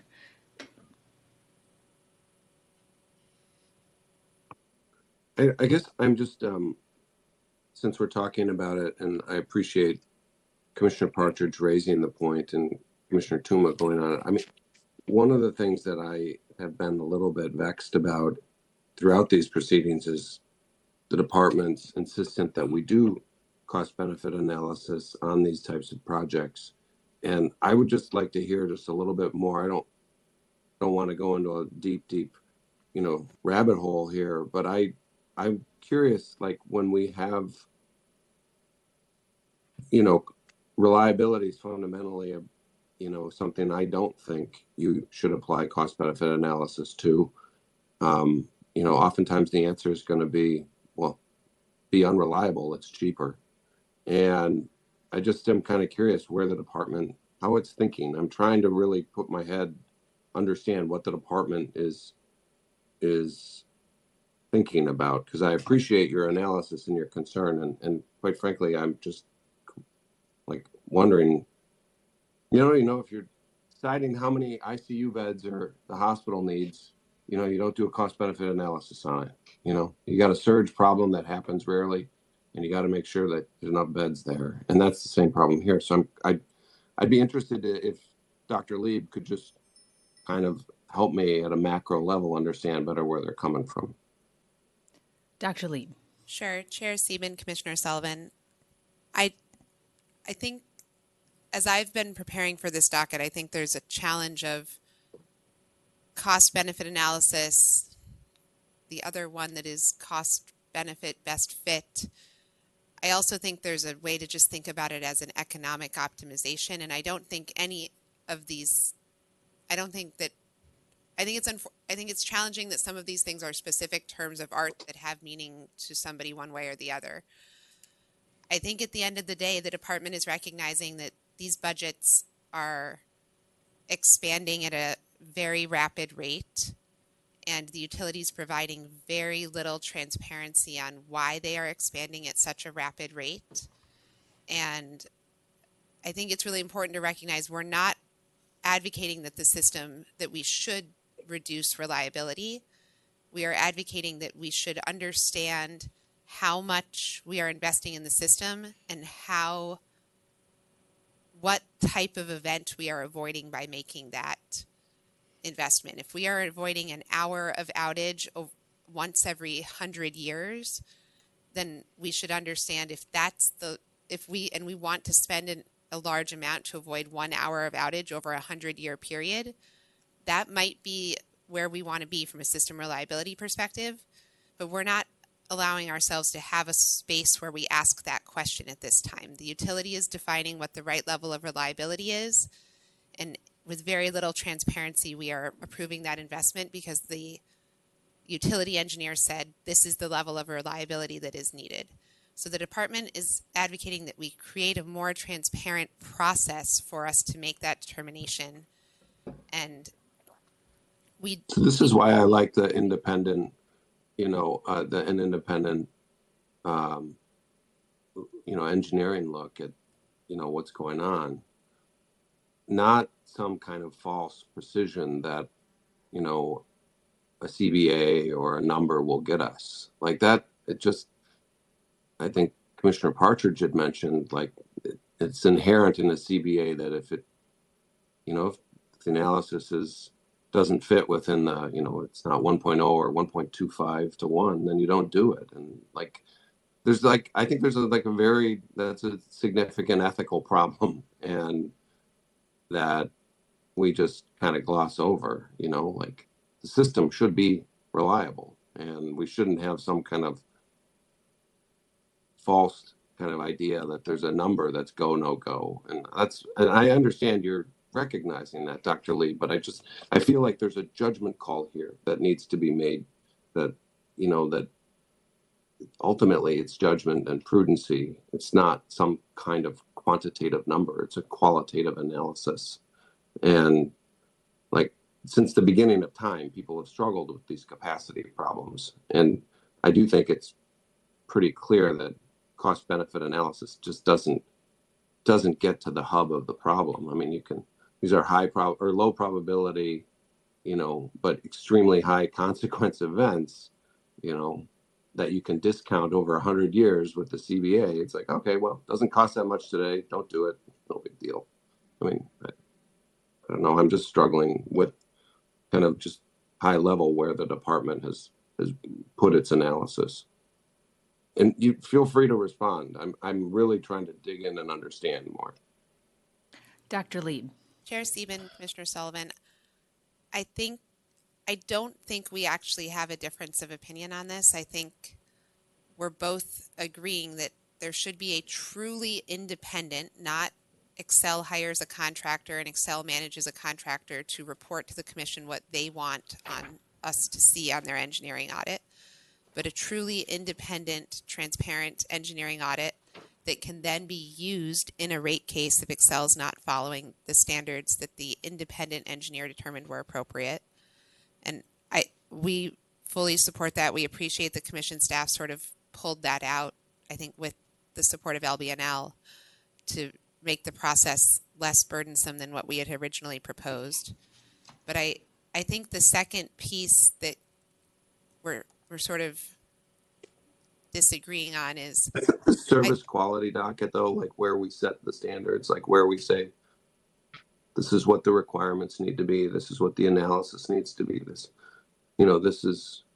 that where we do it? And I think we set the metrics, but I don't think we're looking at how the utility is meeting the metrics and whether or not. I don't think we're finding truth there on whether or not the utility is meeting the metrics in a honest way.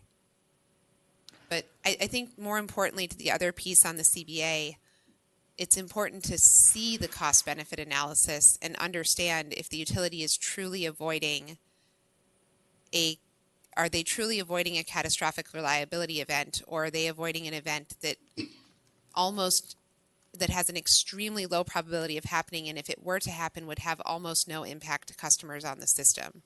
And unless we're not setting a standard, we're not necessarily recommending that we won't do things one way or the other, but we need transparency to understand what are we building the system capacity for, and how much overbuild is that, and what are we avoiding, and what are the impacts if there is a reliability event. That right now, if, for example, we're not talking about Xcel, but Xcel's not weighting how many customers are impacted by, or what types of customers are impacted by a reliability event. I would argue that if there's a reliability event in a system, part of the system where there's not anybody there, or the customer has backup generation, then avoiding the reliability event in that portion of the system is very different than avoiding one where there's a lot of customers that are going to be impacted. And these are all the types of things that need to be explored now that we're seeing such a large budget category. Okay, let's move on to Commissioner Ham's question, please.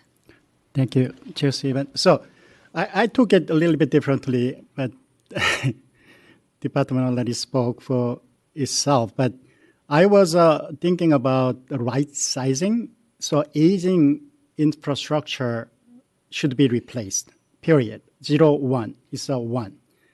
Being said, whether we will replace it 1-to-1 with the original specification or right sizing might be a different issue.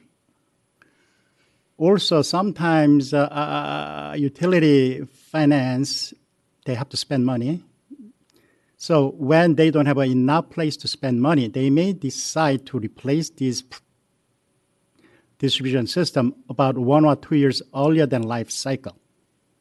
Clearly, there is some value by avoiding certain outage condition due to the age of the product, but also there is a cost to it. So in that case, we may need a VC ratio test. So that's why I think we may need to be more flexible in that because of due to the right sizing, because always we insist that in the transmission planning, right sizing is the big thing. We can save a lot of money because during the Brookings-Hampton lines and then the other CABEX lines, we had a double circuit ready. Clearly, we haven't done any explicit BC ratio testing. That optionality and right sizing does matter because it can save tons of money. Actually, it saved tons of money for the ratepayers. I hope that was the department's rationale, but what I heard is a little bit different, but I think still, I think there is a value to the BC ratio test for the alternative analysis through the right sizing it.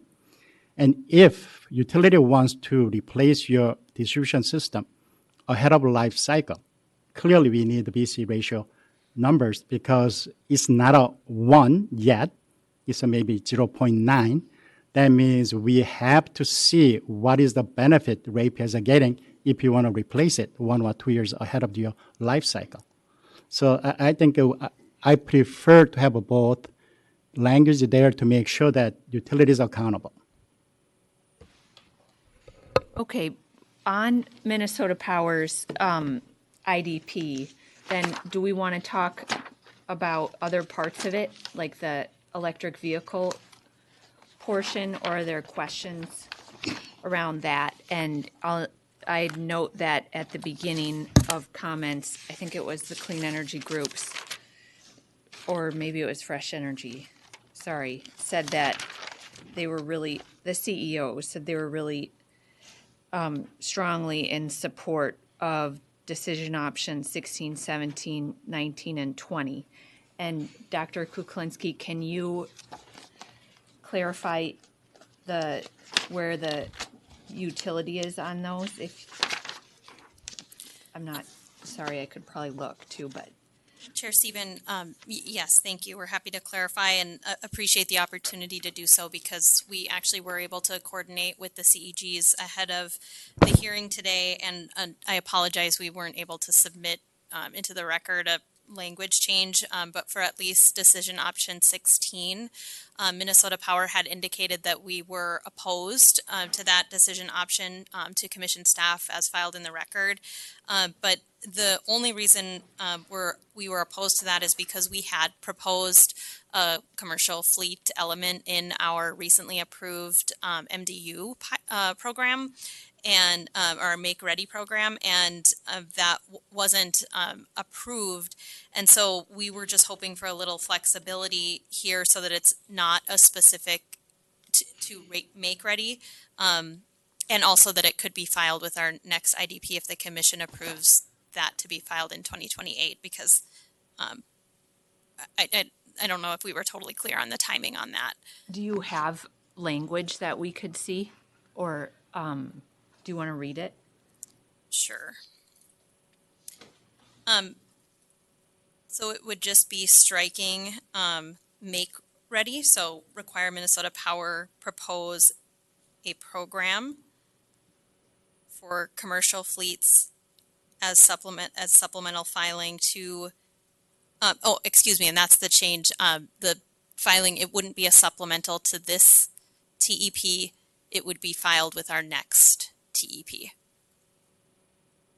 So require Minnesota Power propose Commercial fleets as a supplemental, or excuse me, as part of its 2028 TEP filing. And do the CEGs want to just confirm or nod that you support that, Mr. Haig, or he's giving us the thumbs up for those online that can't hear it. And then the other, was there any other comments on the other TEP portions? Yes, Chair Sieben, thank you. Minnesota Power is supportive of decision option 19 and 21, as are the CEGs as we understand it. With decision option 17, where it would require Minnesota Power to develop an actively managed electric vehicle charging program, Minnesota Power is actually working on a couple of other options for this that we feel would be more resource appropriate for our system, especially given that we already have like time of use rates and rebates that incentivize this behavior. And so at this time, we think it's premature to adopt that when we're already working on a separate program. And I do have someone online to address specifics of that if the commission would like. And then with number 20, requiring Minnesota Power to develop an electric car share program in the company's service territory. Minnesota Power actually did a feasibility study on this a couple of years ago, and that showed that it wouldn't move the needle much on car share. And one of the reasons for that is because alone, we don't think our utility, especially with like the charging infrastructure we have and the adoption rate that we have right now, we don't think that it would be feasible for us to do that without partnerships. And so we've already been working, and we're happy to continue working with the CEGs on this as well, working with partners to maybe develop a regional or specific to a location cost share program and participate in that program, but we're not sure it's going to be effective for the utility to be developing that car share program. And Mr. Haig, or do you have any comments on that? Like, do you want it to be more, did you support more revised language that you continue to work with the company on development of this type of program for the next step, perhaps, or any other thoughts you have on that? Thank you, Chair Sieben. Yes, I think that's a viable solution. I know outreach with the same nonprofit Our Car that supports the electric car share in Twin Cities region is there's been some discussion there in the past. So I think continued discussion and working with stakeholders like the CEGs is welcome as a revised decision option.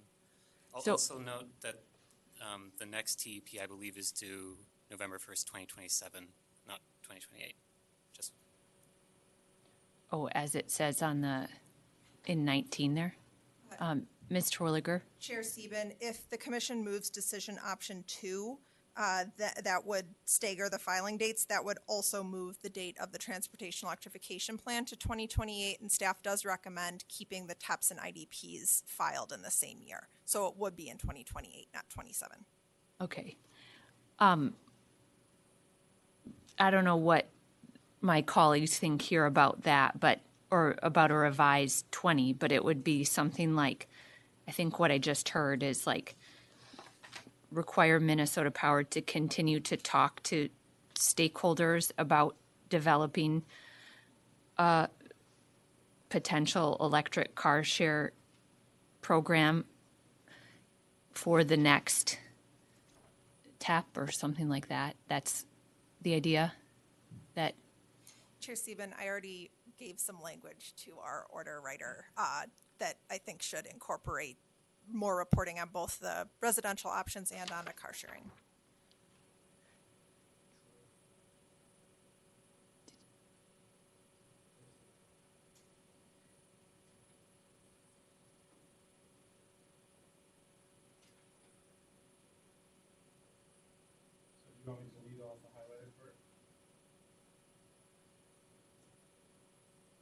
I think so, as long as that's okay with Chair Sieben, and then add on the end in its TEP due November 1, 2028.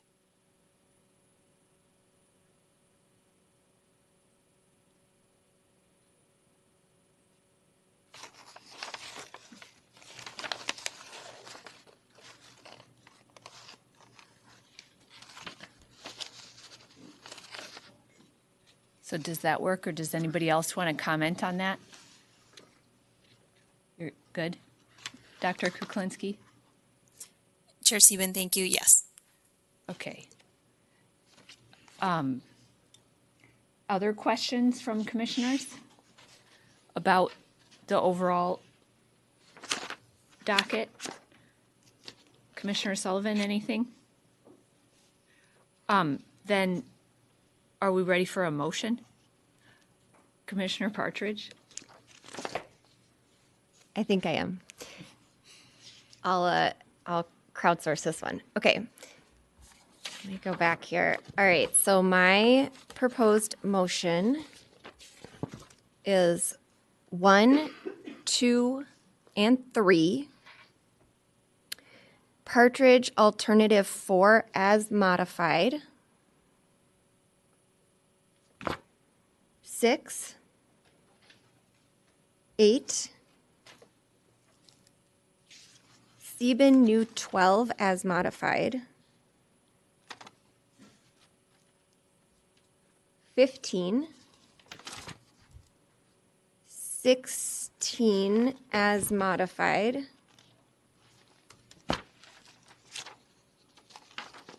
19. 20 as modified.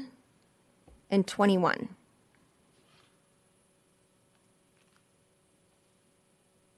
We got all those modifications in too. Mr. Graham, any clarification from commissioners about the motion or comments on the overall motion? Nope. Then we'll vote on Commissioner Partridge's motion. Commissioner Partridge? Yes. Commissioner Hom? Yes. Commissioner Tuma? Yes. Commissioner Sullivan? Yes. I also vote yes. The motion passes 5-0. Okay, folks, do you want to take a break for lunch before we move on to Otter Tail, or do you want to do Otter Tail and then take a lunch break? Whatever's fine. Either way, should we, Otter Tail prefers to probably go and get done? Yeah. Then, yeah, so they can get home. So Otter Tail, why don't you come forward, please? And Ms. Terwilliger, when you're ready, will you please introduce our next docket? Chair and Commissioners, item number 4 is docket E017M-25-141 in the matter of Otter Tail Power's 2025 Integrated Distribution Plan. There were 2 new decision options filed by Otter Tail Power and no new commissioner decision options on this one. With that, I am available for questions, but have nothing further. Okay, who would like to begin with questions on this? Commissioner Sullivan? I don't have a lot of questions. I guess we could, if Otter Tail could just speak to their new decision option 4, their alt 4. I'd just appreciate hearing from them. Mr. Stephenson. Chair Sieben. And please state your name for the docket. Kerry Stephenson on behalf of Otter Tail Power Company. Chair Sieben, Commissioner Sullivan, decision option 4, our alternative is really, in some ways, I suppose, mimicking decision option 11 as it concerns reliability. We think that there's benefit to fleshing out the standard through the workshop process, and we have engineering staff that explain some of the benefits from that, but before actually locking down a particular reporting requirement, there's many things that I'm not sure we understand what the reporting requirement entails, how we'd go about measuring it, the value of that. So we believe there would be value in having a process by which that is discussed and evaluated, ideally in a technical setting. Does the department have any additional thoughts on that? Does they want to weigh in on it? Chair Sieben, Commissioner Sullivan, I think we think that the question about new undergrounding projects and age-related replacement, having a cost-effective analysis is meaningfully different than the decision option 11 in the reliability bucket that we were just discussing. I think it's very reasonable to ask for them to do a cost-benefit analysis on the targeted undergrounding, which is essentially a more discretionary investment with a lot of alternatives that could be considered to lower the costs, whereas the reliability investments, as you pointed out, are probably a little bit more brass tacks. And I think it would be better to do 4, where we're going to have good cost effectiveness information feeding into a rate case, as opposed to just doing the technical workshops where we're not going to have the tools we need to push back on those investments in a future rate case. Okay.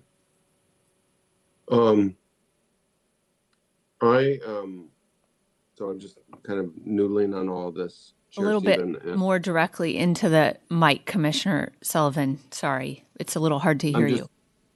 Oh, sorry. I'm just thinking about all this. I don't have any additional questions. A lot of the questions have been answered from the previous conversation. But what I would like to do is I would like to maybe touch base with staff really quickly. If you could just give me like 5 minutes just to kind of think about what we just heard, and then I can make a motion at that point, unless other commissioners want to ask questions, and I can just kind of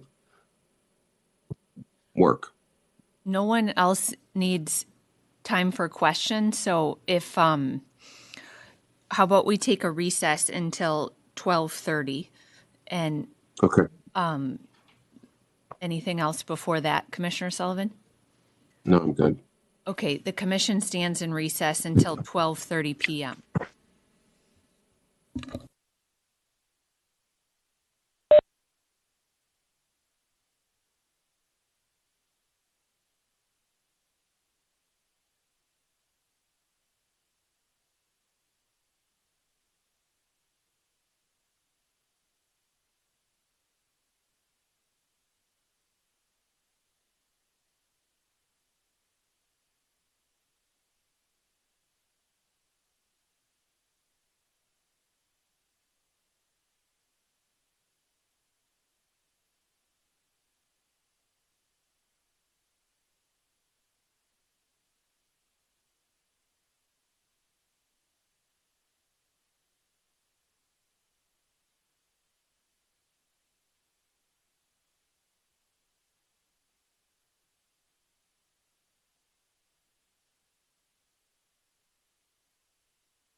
The commission will come back from its recess.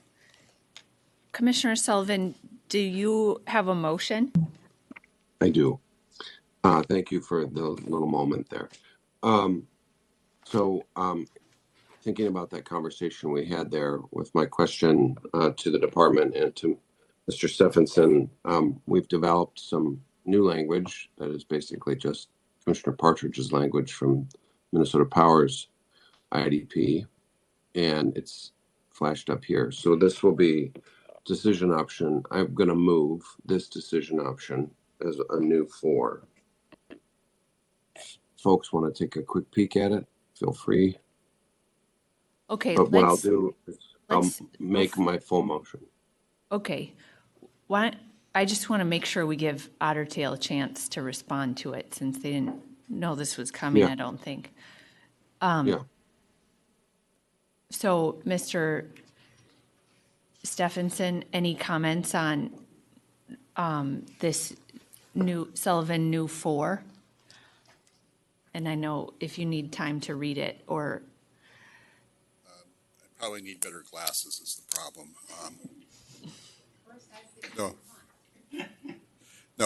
This is, we're very agreeable to Commissioner Sullivan's proposal.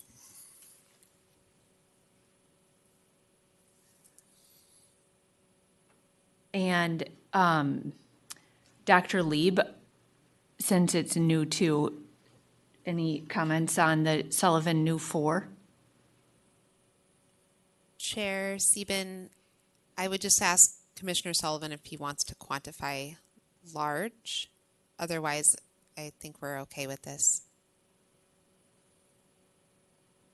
I just want to leave it as it was for the Minnesota Power decision option. And I think as far as the work groups are concerned, that you guys can hash that out.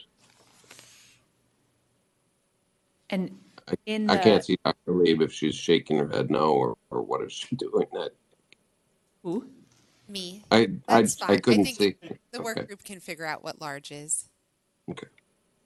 And then the least cost and best cost benefits analysis would be for the 3 largest programs as outlined in 3, like within the last one. And correct. Okay. Anyone else that is in the docket need to comment on that, or commissioners have any questions about that? Okay, thank you, Commissioner Sullivan. And can you move through the rest of your motion?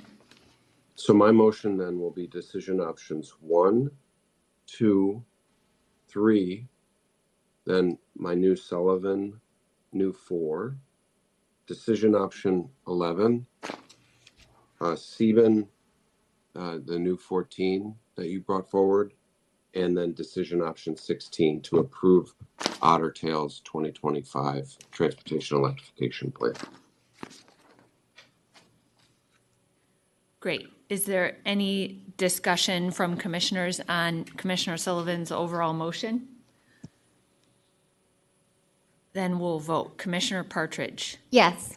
Commissioner Hom? Yes. Commissioner Tuma? Yes. Commissioner Sullivan? Yes.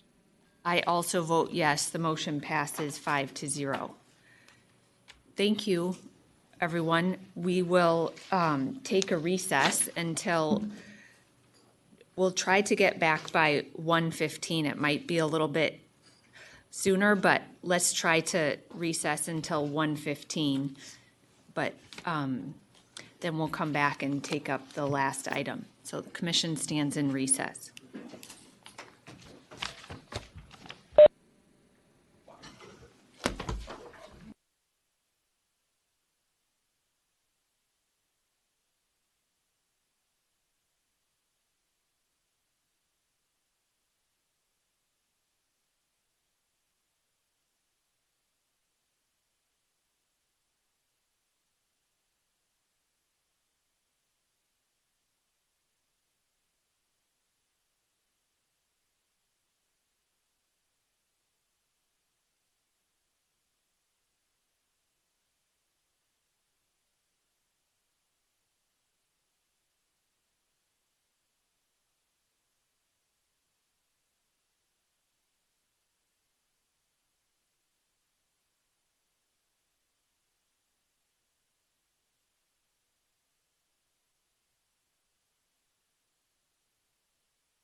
bouncy for you, Anna? Everything is not working today. Yes,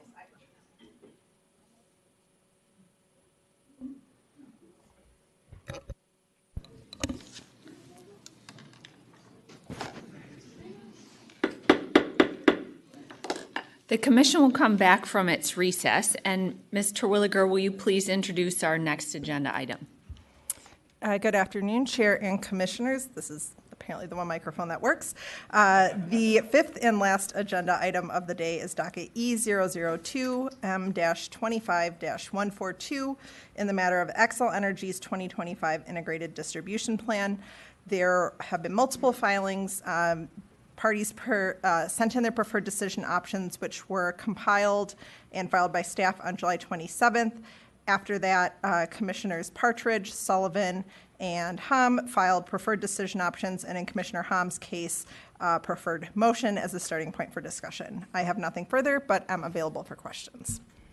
Okay, thank you. We'll begin with Commissioner Hom. Thank you, Chair Sieben. I have a question to company.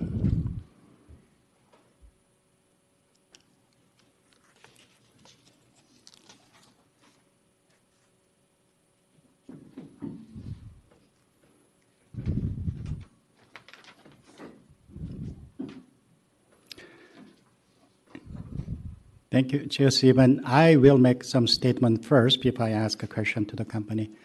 I have a serious and significant concern with Xcel non-compliance with our prior order. I don't know how seriously companies are taking our order, but I hope companies are taking that order very seriously. I think while I was preparing for this docket, that bothers me the most, because we are on the regulatory compact. We should respect each other. I am not trying to micromanage a company, but company has to listen to and follow a commission order. But when there is a non-compliance, I understand there is no strong teeth in our order, but that is about the trust. And when that trust breaks, that regulatory compact breaks. So I hope the company takes our commission order seriously, and because financial industry is watching our relationship. Because if we create a bad relationship, because company should bear that burden. If something goes wrong in the financial industry because of it, it is company's fault, then you should pay for it, not the ratepayers. So that is one thing that I want to address before I ask any question on these things. So my question is about my new motion 52A and 52B. Do you have any concern doing this? And Ms. Steinhauser, because it's a new docket, please state your name for the record.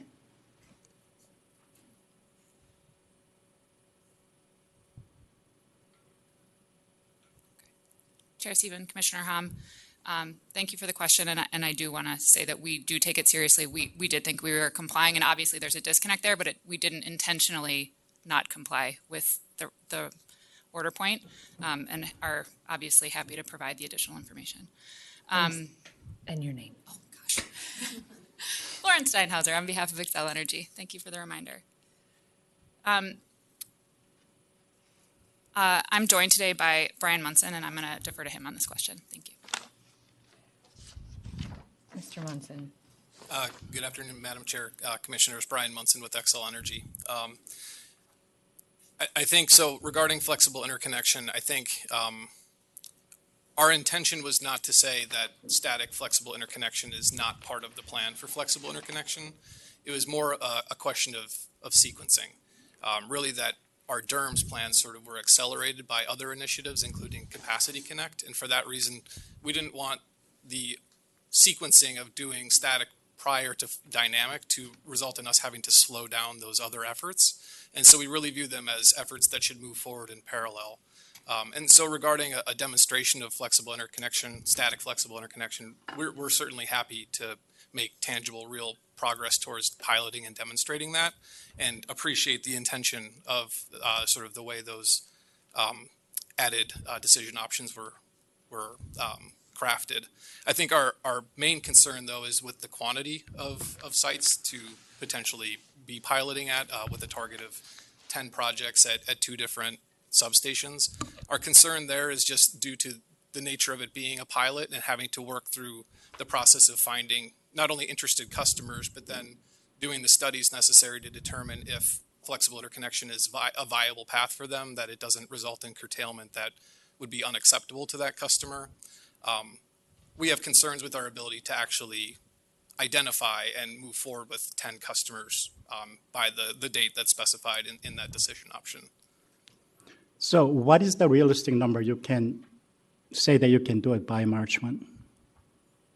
Madam Chair, Commissioner, I appreciate the question. So what we're trying to balance is our ability to actually execute on it while also being able to stay focused on it as a pilot to get valuable learnings from it to inform the work that we're doing with the DGWG for the purposes of standing up a broader program. And so to that effect, we think that 2 sites is at 2 different substations would be a more achievable target for us by that March time period. Okay, so I'm not going to revise it at this point. I may consult with the staff, and we will find a way to achieve 10. Maybe we can have some tiered approach in there rather than pushing you to do everything at one date, but we can also have a second dates. I think hopefully we can have this 10 project at the minimum so we can see what is a real impact from it. We are already 2 years behind on this, right? So that's why I think I want to make sure that it's happening.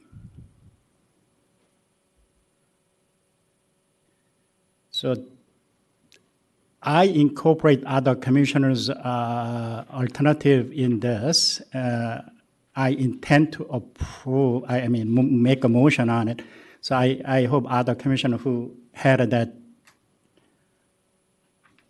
additional option can ask company rather than I ask that question.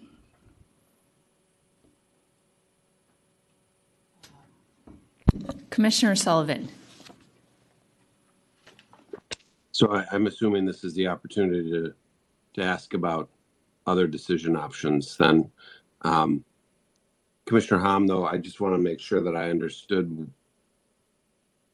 that what was going on with the flexible load there. The company stated that they can do or they could identify 2 substations or feeders. What's the disconnect between that and your Hom new 52A? You want 10 projects and 2 feeders, right? So I'm just kind of trying to figure out what they said and how that's different with what your decision option is. Yeah, my understanding is the company is concerned with the deadline. I think March 1 is a deadline. So they may not be able to deliver all 10 projects. So I stated that I'll consult with the staff. We may give 2 projects for the March 1 and the other 8 projects with the different dates. Okay. But I'm going to stick with the 10 project. Okay, that's helpful. Thank you. Thank you for clarifying that. And then I'll just ask the company, I'll move on to my decision option. And I just want to kind of put it out there, like what I'm thinking about with the virtual power plant and my decision option 40, my new 49, Sullivan 49. And I mean, first of all, I think this is going to happen anyways. For quarter 22 is coming. And I think it's important that, we're going to be returning, that VPPs are going to benefit the system and Minnesotans. And that's why I think now is a really good time to get going on doing these projects. It's a good time to see, what works, and then to make sure that we are returning benefit to the entire system, not just, taking, basically, letting, companies, privatize the benefit. So like, that's the idea that I'm thinking about. And I also, in terms of need, my decision option says, like we want the company to identify the need that this fits into. But I'm fairly confident that, between now and 2030, there's a significant amount of need that's out there. We've got some data center proposals that are coming. You've got kind of latent need or like organic growth that's happening on your system. We've also in the past, identified, a significant amount of need within resource plans, especially on demand response, some of which has not been, I think a lot of which, the company has underachieved on. So I think there's a significant amount of need out there that this virtual power plant can fit into. And then also for the solar that is attributed to a new virtual power plant, there's the DSIS, the 2030 distributed energy standard that's coming. So I think that, there's a lot out there that grounds this proposal. And I do think that since this is coming, it's important that we get ahead of it. And the way that I've been thinking about this is that, you could have, it's kind of at a high level similar to how we do eco, in that, third parties can run eco projects and, the company can run them. So that's kind of the way that I've been thinking about this. And so I'm curious what Xcel thinks. And then I also have a question for the parties before who were speaking about the wanting to remove aggregators from the decision option. So I'd be curious what the company is thinking. Chair Sieben, Commissioner Sullivan, we appreciate the decision option. Thank you for pulling this together. I think we support this. We think we can do this. One of the kind of big data points that we wanted to raise to get your impression on is that we're doing a program in Colorado. It's in its really early stages. We had hoped that we would have the benefit of some learnings from that program before moving forward on a Minnesota program. If you wanted that included, we would need to push the dates out a year. If that is not something that you want us to include as we're building out this program, then we can hit the dates that you have provided here. And then I have colleagues here who can speak to the more technical details of the proposal and how we view those. Yeah, I'd be interested in hearing from some of your colleagues. I guess one of the things that I was thinking about with the dates and the Colorado program is, I think the Colorado program just storage. I'm thinking about more than just storage. And I'm thinking, we've got to get moving sooner rather than later. So waiting for the learnings from Colorado is not in line with what I was thinking. But good afternoon, Jessica Peterson, Xcel Energy. So actually in Colorado for the EVPP program, it doesn't just include storage, it actually includes all types of things. So storage and solar, it includes demand response, kind of all of the above. It actually includes some thermostats as well, I believe. And so aggregators can choose which ones to pick, and they actually have to apply to the program to say, these are the things that we'll be doing, and this is how we're going to achieve it. So it does kind of include all of them. Okay. I will say that I love your order and all of the detail that it includes, so thank you for that. I think it covers all of the things that we'll need to make sure to review and bring before the commission, so that's very helpful, so thanks. I think the concern... Oh, go ahead. No, I just said thank you. Yeah, it's...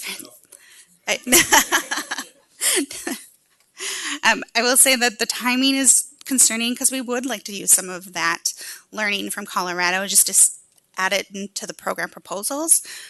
We can go ahead and do so without it, but it would be helpful in order to understand what customer interest is as well, because we don't know any of that today. We currently have 3 aggregators that have been approved through the process. None of them have been dispatched yet, and so we're still working through the process of getting the technologies to work and making sure that their performance matches what they've said they're going to do as well. So there's this testing procedure they must go through to complete that. They haven't completed that quite yet. They're all summer resources, and so we might not have very much data between now and March, in order to use some of that information as part of the proposal. I thank you for the response. I mean, one of the things that I think is that if we were to wait another year, we're getting pretty close to 22 implementation. I mean, fully being implemented, and I think one size doesn't necessarily fit all here. We can have a Minnesota approach. That's just I think we know a lot. There's a lot of experience out there. There's a lot that we would develop in our record, and we'll hear from parties on how to do this. And I have great faith in the Minnesota energy kind of ecosystem that we'll get good ideas that bubble up through it, as well as your work on it. So anyways, I'm not inclined to want to delay. I obviously want to learn from what other states are doing, but I'm not inclined to. I think it's important to move and to get going sooner rather than later. I would like to, but thank you for the response. I would like to hear from the parties. I think it was Vote Solar who had indicated that they were concerned about the word aggregator in there, and I was kind of thrown for a little bit of a loop on that. Quite frankly, I kind of disagree with that, so I'd like to hear more about what they're thinking. Ms. McConnell, please state your name and the organizations you're representing again. Thank you, Chair Sieben. This is Erica McConnell with ELPC here on behalf of ELPC, Vote Solar, and Cooperative Energy Futures. Responding to Commissioner Sullivan's question on aggregators, I think where we got tripped up was referring to Xcel as an aggregator of its own customers. So what I was trying to express in my opening statement is the way we understand this program. Maybe you're not tripped up. I think they are an aggregator of their own customers. I mean, just like somebody could be an aggregator of a different set of customers. I mean, I think they could be an aggregator, and I think that's fairly clear under, under FERC's rulings that, that utilities can be aggregators. Yeah, I think the way that we had been thinking about it is that the company would offer the program as the company to its customers, and then customers would participate either individually or through aggregators. So it could be that we're kind of facing an issue of semantics and how we're thinking about it, but the term of art aggregator applied to the company for this type of program where we envisioned Xcel kind of offering it as a program offering, not necessarily then kind of becoming an aggregator and coming back around and then offering the program as an aggregator. Rather, it just offers it as itself, Xcel, for customers or aggregators to participate in it. That is the vision of the program that we had. So hopefully that helps a little bit in clarifying. I think that I was thinking. Sorry, I don't want to interrupt you. I was thinking about like in DSM programs where the company can offer and aggregate, and be an aggregator and offer DSM programs, SIP programs, eco programs, and third parties like the Center for Energy and Environment can do it too. I mean, they're like, that's the way I was thinking about it. Yeah, you could have like 15 different programs, and third parties do 7 of them or 8 of them, and Xcel does 5 or 6 of them. That's the way I was thinking about it. Ms. McConnell. That's helpful to kind of hear where you're coming from. I think we may have been kind of coming from it a little bit differently, and that is what prompted us to suggest just setting this aside so we could hash it out in the next docket and kind of more fully explore whatever Xcel puts on the table as its program proposal, and then be able to weigh in on, does it make sense for them to be an aggregator or just to offer the program where you could have aggregators come in and participate with groups of customers, or for customers to sign up individually. So that, I think, because there is a little bit of this uncertainty, that is what motivated us to suggest striking the language for now and leaving it for the future docket to just flesh out this conversation that we're having right now. Commissioner Sullivan, we can't, oh, there you are. I can't see. Do you have a follow-up? Otherwise, Commissioner Hum has a question too. Oh, I'm just thinking. I'm good. Sorry, I'm having internet problems. Sorry. Okay, Commissioner Hum. Thank you, Chair Stephen. So yeah, in substance, I agree with the Commissioner Sullivan on overall project, but also I have some concern about cost containment. I think affordability is a huge issue at our table. And also I think I want to make sure that, because I say this in many different meetings, we are not PJM state in different contexts, but I have to say one more time here, we are not PJM state. We are not restructured. That means we are rate regulated, vertically integrated state. And when we are charging our ratepayers, we are using cost-based rates, and then we share that fairly. So any benefit from using those assets should be part of that group. So being said, what is your experience in Colorado, and how did you manage this cost containment of that pilot project in Colorado? Ms. Peterson, or? So we have Mike Schronheider on the phone, I believe, and he can help answer that question. He's been a little closer to that pilot, that program. Hi, sir. Please state your name and the organization you're representing. Hi, Mark Schoenheider, representing Xcel Energy. And as Ms. Peterson said, I am a little more familiar with our Colorado Aggregator VPP program. Directly to your question, Commissioner, the mechanism that we use in Colorado to sort of contain costs is the compensation for the Aggregator VPP program is set at a portion of the avoided revenue requirements generated by the program. And so conceptually then, if you set the compensation at or below those avoided revenue requirements, the program in total should be beneficial from a cost standpoint for not just participants, but also for every other customer. Okay, thank you. So if we approve this language, so the Xcel Energy's intention is using same mechanism to make sure that we are controlling the cost related to this. I think we would. I don't know that we would use the exact same mechanism. I think there are enhancements we can make in Minnesota to sort of tailor it to the system, and from some of the experience we've had in developing and initial launch. So I don't want to agree to the exact same mechanism, but the concept is valid. And I would strongly agree that we want to limit costs of the program and compensation to aggregators and ultimately to customers to be less than our avoided revenue requirements, our avoided system costs, which is, it's a similar framework to how we've run many of these types of interactions with customers in the eco plan already.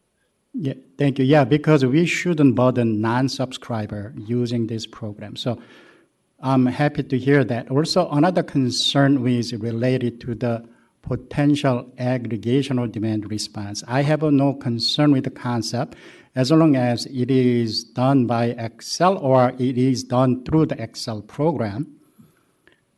Being said, easiest way to get that aggregation for third party is rather than creating incremental demand response, but snapping existing demand response and shifting to the virtual power plant program. In that case, I think once again, we are not a PJM state, not a restructured state. The demand response program participant is paying average price, and they are potentially getting marginal avoided cost benefit. So that is a wealth transfer from existing customer to the participant in this virtual power plant potentially. So is there any way Xcel can control that if we approve this language? I think you raise a good question and a good topic for us to evaluate and present in the filing. I don't have a complete answer today as far as how we would do that, but I think that's a great topic to discuss in our in the filing. Okay, thank you. And maybe this question is for you then, sir, but do you see this in Xcel's overall support for making a filing in a separate docket? How will it fit will it fit into your existing resource plan and fill a need that was already, decided? Or will it be cross-filed and then for an identified need in your upcoming IRP? Yeah, I think that's a great question, Chairman Seaman. And I think it highlights that many of the technologies that we're talking about and many of the customer interactions we're talking about are parts of or very similar to the interactions we have through our eco plan with demand response with many existing programs and customers. And we have in multiple dockets sort of tried to link the benefits of those programs to resource plans. And I think our intent here is that we would do a similar process and similar linking in our upcoming IRP. So under Commissioner Sullivan's proposal, you'd file it as a separate pilot, but then identify the size and the other relevant information into your IRP, your upcoming IRP.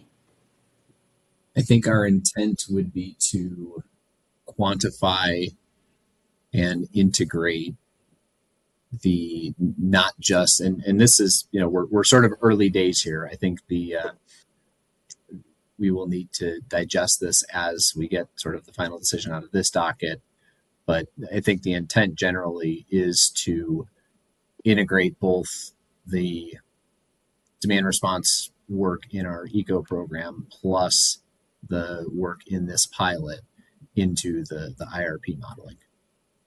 In the upcoming IRP? Yes, sorry. Okay, yeah, that was like what one question I had for staff about Commissioner Sullivan's plan. Like, while it's overall a good idea, I think to the affordability concerns that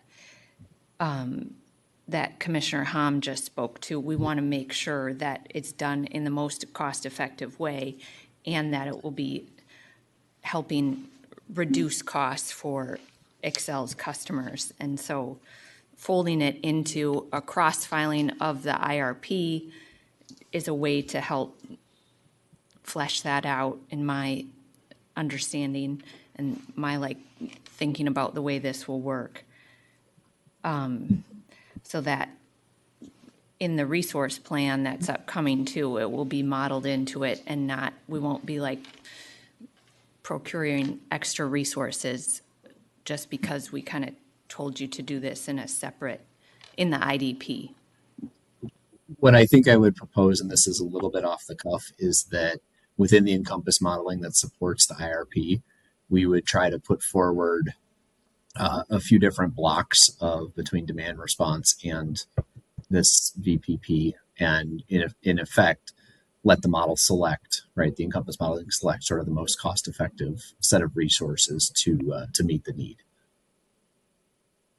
That makes sense to me. And that block of those size blocks, how big is the program in Colorado? Just I don't know what Commissioner Sullivan was thinking here in terms of the size, but what is the size in Colorado? I don't know. Yeah, so I can talk a little bit about what we filed and what our intent was, and then I can talk a little bit about what we've seen to date. Our intent in Colorado was a multi-year sort of growing program where we would incrementally add 25 megawatts per year over a initial 5-year tenure of the program. And as Company Witness Peterson discussed a minute ago, we have some aggregators that have signed up for the program, and we have a few aggregations that are that they have submitted, but the initial, I think we are right around 3 megawatts total. So we're not seeing, as much adoption initially as we had hoped for, but we expect and hope that that will grow over time. Commissioner Sullivan, is there, I didn't want to get in front of you, but any, concern if we add some language to sort of ensure that the pilot is also cross-filed in the IRP, or, we kind of massage a little bit more so we keep our IRP on track too, and allow for fair comparisons there. I'm comfortable with that. The reason I didn't put a number in, by the way, is just because I wanted that number to develop kind of organically through the planning process. And I mean, we all know there's a significant amount of need out there that's coming. I mean, Xcel has identified 3,000 megawatts of data centers potential, by 2031 or 2032, or maybe it's 2,500, or it's a lot. And, we have, in previous resource plans where we've identified, I think 1,000 megawatts of demand response, and that became 400 megawatts of response. And so I know there's a lot of numbers that are out there, but I think putting it into the resource plan is important, because that, puts some rigor around it, and it shows how it's benefiting the system. So I think I'm totally comfortable with the way that you're thinking about, cross-filing it into that resource plan. And I expected that Xcel and the folks who will be participating in this will help develop a number that is, is a good number. So I'm totally comfortable with that. Okay. Any other? I have an additional thought or additional question. Great. For someone who's already up here or someone else? It's for Mr. Pranis and Layuna. And I wanted to, his testimony at the beginning, I wanted to be responsive to the concern that he raised about workforce. And I wanted to see if he was, we put together some language, staff and I put together some language, and I think it would be helpful, but I appreciate, I wanted just to ask him his thoughts on it. Can we see does staff have the language, since? Staff has it, yes. Do you want them to put it up? Yes, please. Mr. Pranis, while we're waiting for the language, please state your name and the organization you're representing. Thank you, Chair. Kevin Pranis on behalf of Layuna, Minnesota, and North Dakota. And I'm not trying to interject, I'm just filling time till we see the language, but some of the concern too for the pilot would be if it's modeled in the IRP, and the IRP contains language around workforce and provisions. I assume that may help too with some of the concerns you raised earlier, but we'll wait to see the language, and maybe you don't agree with that, but. I mean, if Mr. Pranis, if you just want to, speak to your concern again while we're waiting. So if anybody's joined in late,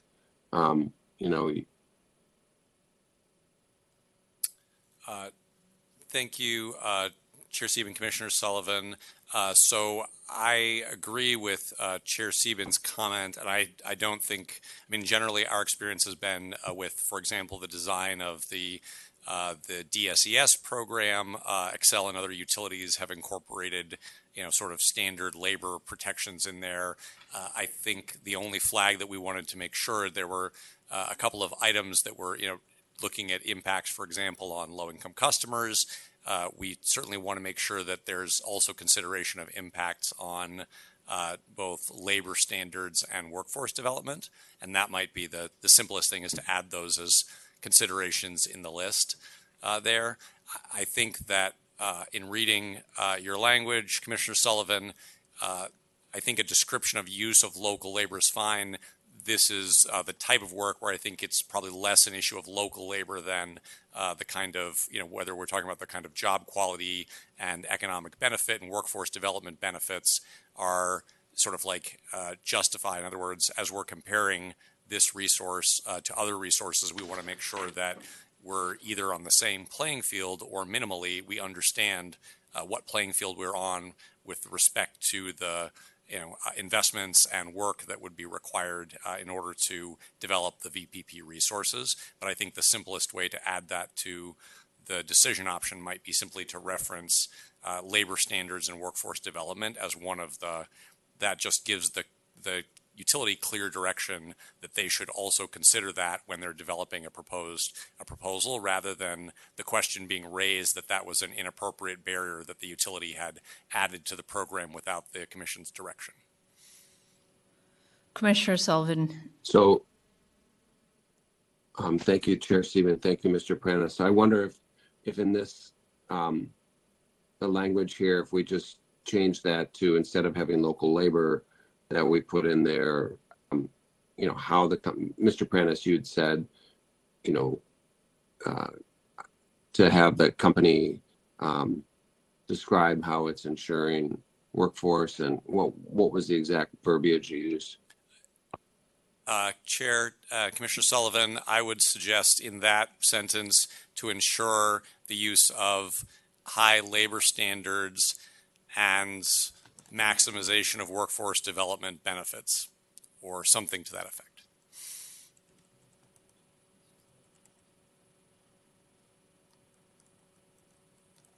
Workforce, yes.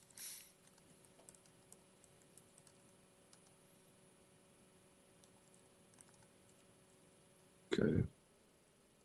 I'm comfortable with that language. I don't know if other people are, but I want to make sure that we are that we're I'm comfortable with this. And just so to pick up on the IRP thing, the cross filing. So Xcel is going to file your IRP in November, and under Commissioner Sullivan's proposal, you will model a virtual power plant pilot in blocks into your IRP. And then the particulars of the pilot, we won't really hear about until you file it in March. But we can assume that if you're modeling like a generic VPP of the size that will be determined in your IRP filing, I assume we'll see it, and then it will be replicated in the actual VPP docket that you file.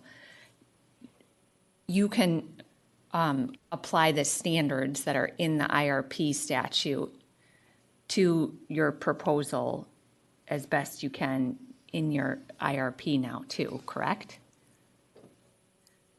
Commissioner Sieben, I think we'll have to take this back to understand how exactly we're going to model a VPP. Traditionally, especially in demand response, we model it based on technology. And so this is not a new technology. This is an existing technology that's instead bundled. And so we'll have to think through how best to do that within the model itself. And we'll go back and do that and make sure that it's within the IRP itself. Any rules that would be in the IRP, we would certainly look to try to comply with and complete within the pilot. Mm-hmm. Mr. Prentice, anything else that you think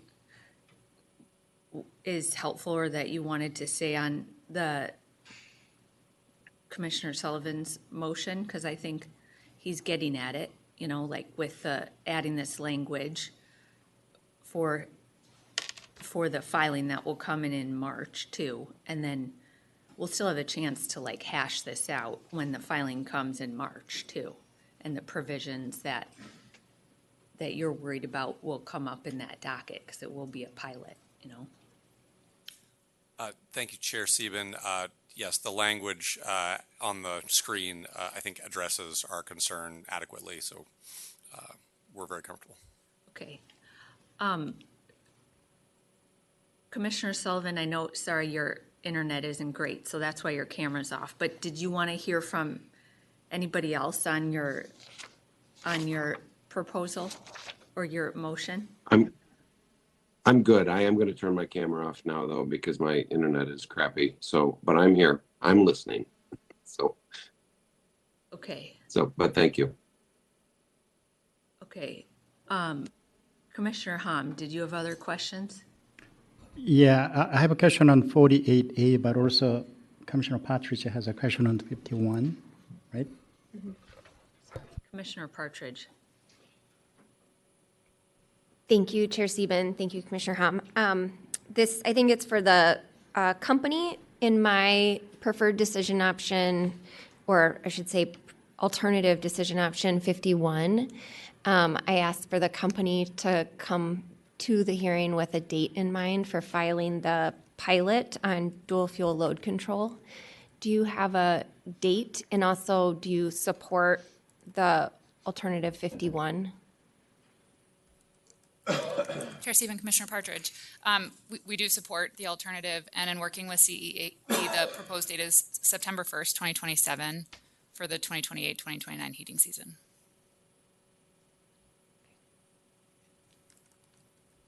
Thank you. Commissioner Hom. Thank you, Chair Sieben. So my question is on 48A. Does Xcel have any concern with content and then deadlines? Chair Stephen, Commissioner Hom, thank you for this additional decision option. We don't have issues with the content. In terms of timing, we would propose to include this in our baseline IDP filing on November 1st rather than 30 days from the order, just to kind of align the different filings in this docket. That would be our proposal. Just clarifying, that would be your interim update that you file in even numbered years. So November 1, 2026. Yes, I keep getting the years wrong. Thank you. Thank you. I think then I can modify to that date. Yes.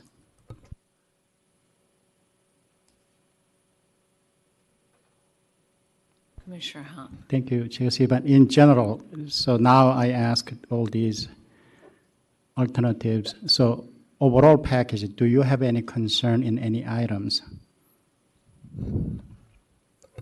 Chair Stephen, Commissioner Hom, thank you for that. We do have, like, a big picture, I'd like to say. We really appreciate your motion. And we potentially, one thing that we possibly couldn't meet, but for the large part, we have a couple nuanced questions and changes to some things. And I can walk through those, but we appreciate the motion and largely support it. We would really like to discuss the engineering audit options that have been put forward in the docket. And I think appreciate the discussion with the commission. Our concern first and foremost is that our planning standards remain founded in sound technical engineering expertise. Our concern with what is currently proposed is that we've got, we appreciate stakeholder input and involvement, but we've got stakeholders who are not necessarily technical experts weighing in on the selection criteria for the engineering audit. There's no scope limit to this, so we're concerned about cost to our other customers. And just making sure, like, we anticipate that whatever comes out of this will be used to compare against our existing standards and be used in future proceedings. And so we really want to make sure that it's done by a credible engineer who's qualified, who understands the scope and scale of our business. And so I think the last concern is that this, to my knowledge, is the first time that there has been this kind of intense focus on our planning standards in this docket. We hear loud and clear that stakeholders want more information and they want to understand our process better. One of the options would be to not go spend a ton of money on an independent audit and do the, there is a work group that's proposed that we support. We're happy to provide or do an audit or whatever internally and provide that and get to maybe a narrower scope of what we would ultimately send to an outside engineer. But those are kind of our big picture. We take this seriously. We want you to have the information to know that our planning standards are industry standard and consistent and all of that. But we just want to make sure that we get there in a way that makes sense so that what we get in the end is useful and useful to the commission, useful to stakeholders, and ensures that we can meet our obligation to provide safe and reliable service. Thank you. Then can you specifically identify decision option you had a concern with? If you have any alternative, do you have any language? So this is all around decision option 43. There have been lots of different iterations. I believe what's included in your motion is the fresh energy alternative 43. Wait, is that Xcel alternative 43 or fresh energy alternative 43? Original fresh energy. Okay, sorry, I'm just not. So we're open again to this conversation with the commission. Our initial proposal would be to go with Xcel Alt 43 in combination with decision option 44. So we would do an audit, we would share those results. There would also be a workshop facilitated by commission staff focused on some of the issues that were specifically raised in this docket. And we think that that combination could distill down any remaining issues that might exist for parties. And then, sorry, I'm not following as fast as I should, but you just said that Xcel would hire your own auditor to do an internal review and then file the audit with the stakeholder group? We could do that. We could do an internal audit. We could hire an engineer. Again, we want to give you what you're looking for, but trying to find the right scope here. And Commissioner Hom, what are you leaning towards? Or what are you saying we should do? Okay, so can I have some time so I can consult with the staff? Yeah. And unless Xcel has any other concern, I don't have a question to Xcel. Chair Sieben, Commissioner Hom. On this one? On this decision option, no, we have some other questions on other decision options. Do you want to take a break first and talk with staff about this topic, or keep going? I want to keep going, and so I want to have a complete package before I ask for the break. Okay. So, Ms. Steinhauser. Chair Sieben, Commissioner Hom. Looking at Commissioner Hom's alternative 5.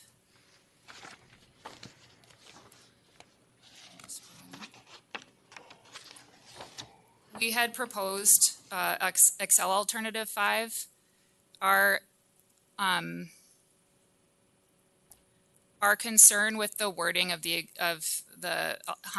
Commissioner Hom alternative 5 is that it prejudges the work group outcome, as like there will be amended and new filing requirements, particularly in light of subpart H, which gets into the review and approval of Xcel's planning standards. Our alternative was aimed at being really clear that, and assuming this is accurate, but being really clear that the topics would be for consideration by Xcel, not for approval by the commission. Yeah, I'll consult with the staff. We discussed that issue during the briefing, but I need to discuss this with the staff. Yeah, I think that's a good thing to potentially change too. Just in, I'm concerned about shifting the liability for when things go wrong to back on to the commission, as has been expressed in the briefing papers and other parts of the docket. So I want to just be careful that we're being mindful of that.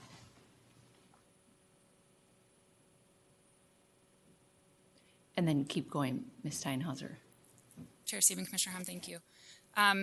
Turning to decision option 45, which is included in Commissioner Hum's proposal. This is a similar issue as we just discussed. Our alternative was meant to be clear that the intent of the work group was to provide recommendations for us to consider in our planning process. 45 as written, if the commission indicates that that's its intent, I think that would be sufficient, but that was the purpose of our alternative 45, and that was our concern on that one.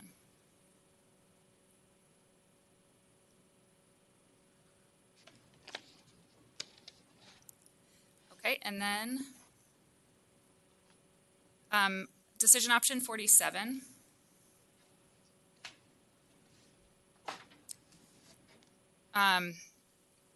We appreciate the need and desire for this information. Our concern is knowing a lifetime budget for investments of technologies that are changing. Our proposal would be to add the language reasonably foreseeable before forecasted lifetime budget.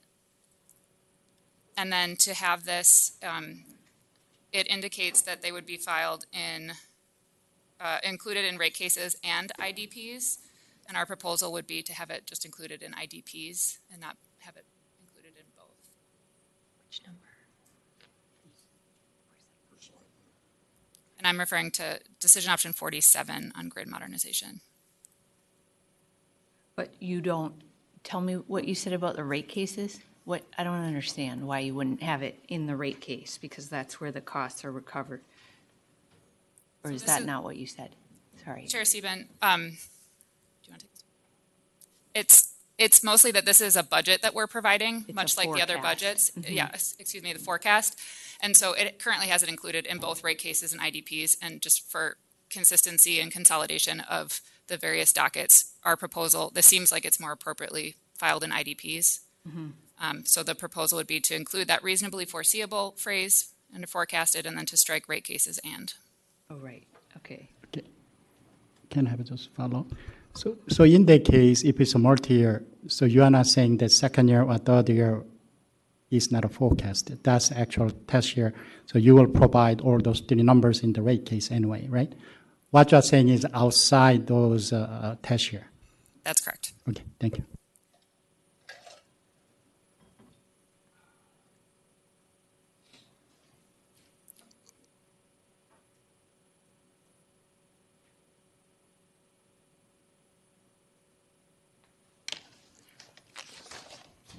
That is all of. Before we take a break, Commissioner Hum, can you walk me through, because what you're thinking about selection of the auditor too, because that was kind of, I'm not quite sure what, or do you want to talk to staff and then tell us what you're thinking after the break? Yeah, thank you, Chair Stephen. Yes, I would like to talk with the staff first. Okay, I just might have thoughts on that too, so we can talk about it after we see what you're thinking, if needed. So any other questions for parties before we take a recess? And how long do you think you need, Commissioner Hum? 15 minutes. Okay, the commission will stand in recess until 2:30.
You're very blurry, Commissioner Sullivan, but we see you. The commission will come back from its recess. And Commissioner Hom, do you have a motion you want to show everyone? Or other questions? I do not have a question, but I think we can discuss the finalize a draft. So Sorry, just a second. Can anybody hear us in the back? No? Try again. Now? Great. Okay, so we're back from our recess, and Commissioner Hom is going to speak now. Thank you, Chair Stephen. So I think a modification will be shown. So I'll go one by one. So first, decision option 5.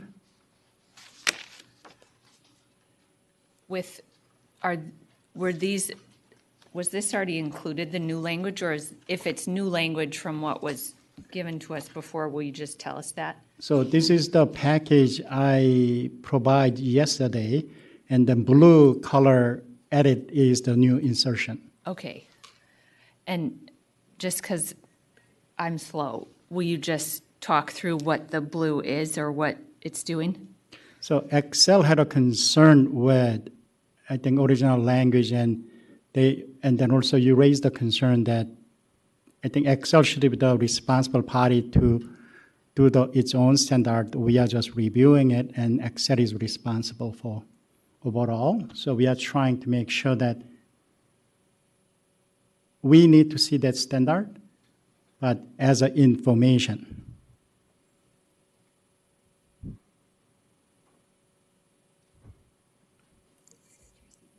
Commissioner Partridge? Can I just, not to be nitpicky, but I think if agreement on any items is, there we go.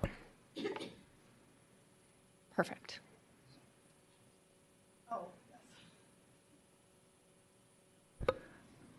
So essentially what this is doing is saying for the next IDP, then if there is an agreement on how to change the filing requirements, then it will just come back to us again, which is the way it would go anyway, right?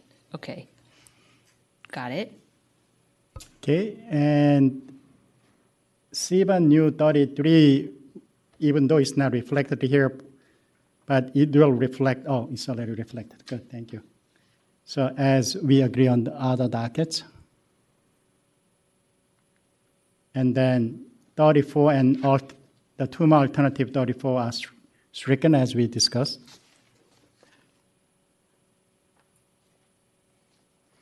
And fresh energy alternative 43 is heavily modified, and then 44, 43, and 45 are consolidated into this. So it's all new language. Even though it's not a blue, these are all new language. Chair and Commissioner Hom, I just want to clarify, this new one doesn't include 45. It's 43, Xcel Alt 43, and 44, all into kind of one sequenced process. 45 is still separate. Thank you.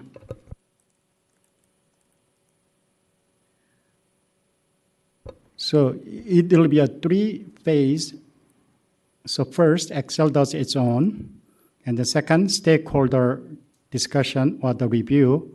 And if stakeholder process find that it's not sufficient, and then we can go to the revised fresh energy alternative as proposed. So I think it covers everybody's position, but also we try to address the concern by Xcel that we're trying to do upfront on evaluation, or trying to hire third-party engineers.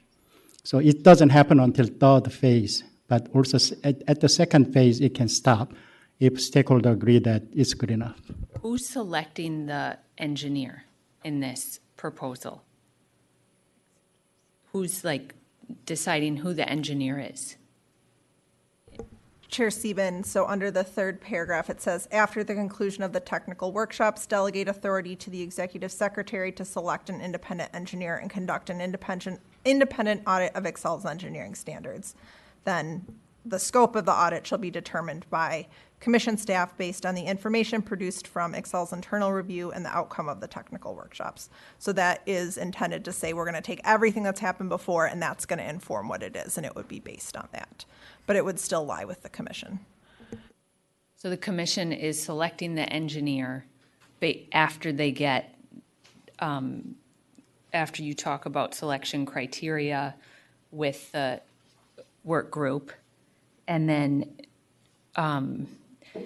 the work group will also talk about the scope of the audit, but the independent engineer will conduct the audit and then release the results back to the work group, and then in the technical workshop, the audit will be discussed further. I don't have that in here, but that could certainly be added. I think that's just trying to get everything done quickly. But yes, I think it could either go back to the workshop or like another workshop, or be filed as part of an IDP. Perhaps we can just add a sentence that says, upon receiving the independent engineer's report, commission staff shall determine next steps and the eventual filing location. Just trying to maybe leave it a little flexible. But I can also just try and type something up quickly to add at the end to say what would happen with it. Sorry, I'm not trying to argue with what you filed, Commissioner Hum. I'm just trying to understand what the effect is of putting it all together like this. So maybe Commissioner Hum, what were you thinking on some of that? Intent was Xcel does its internal audit first, and stakeholder group can review that one. If they find that is good enough, we can stop there. But if stakeholder find it's not good enough, they can discuss about how to find third-party auditor engineers to reevaluate it. So that's a third phase. So rather than we upfront decide to spend money on this, we give a chance to Xcel to make its case. So I didn't discuss about the follow-up after third phase, but I think I'm open to either we can do that at the IDP in 2027, or we can do it as a work group, but I don't know which processes are more practical and efficient way to manage that issue, because not seeing the dispute among the parties. So if the dispute is not that great, I think we can deal with it directly here. But if dispute is big and then technical, I don't know whether we can resolve at the commission meeting. In that case, we need a work group discussion. So we can leave that to executive secretary to decide on that issue if it's okay with you. Yeah, I just think we want the language to say what we're going to do. Chair Sieben, I just sent some language to our order writer that encompasses what Commissioner Hom laid out. So it's saying, if at the conclusion of the workshops, stakeholders are not satisfied with Xcel's internal review, the language that was there before, and then it says, the engineer's audit shall be filed in the company's most recent IDP without knowing exactly when things would end. Maybe it's the 27 IDP, maybe it'll be before that's filed and it's in here, but just leaving a little flexibility for that. Okay. Do you want to keep going through your motion, or do we want to talk about this more? Can I offer one more typo? Okay. Correction. Sorry. This one's a little bit more important, I think. So here it says delegate authority to the executive secretary to select an independent engineer and conduct an audit, but it should say to conduct an audit, just to make clear that we're not auditing the engineering standards. Yeah, well, she is very talented. I don't know if she wants to be in charge of auditing engineering standards. And that's a good flag, Commissioner Partridge. And can we also clarify, Commissioner Hom, is your intent that Xcel pays for the engineering and the audit, or that like if we're selecting it, the engineer, the commission is? My intention is that Xcel still is doing it, but I think we are selecting the engineer. And then maybe we should say that, make that a little more clear too. We select it, or up by where it says we're selecting it, to select an independent engineer for Xcel to conduct, or something like that.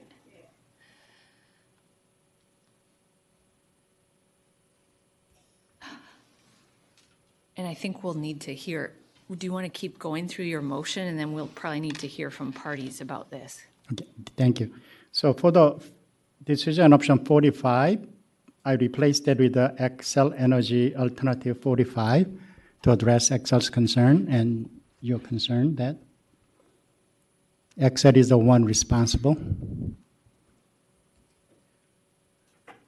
And then 47, there's a language inserted and then deleted based on Xcel's concern.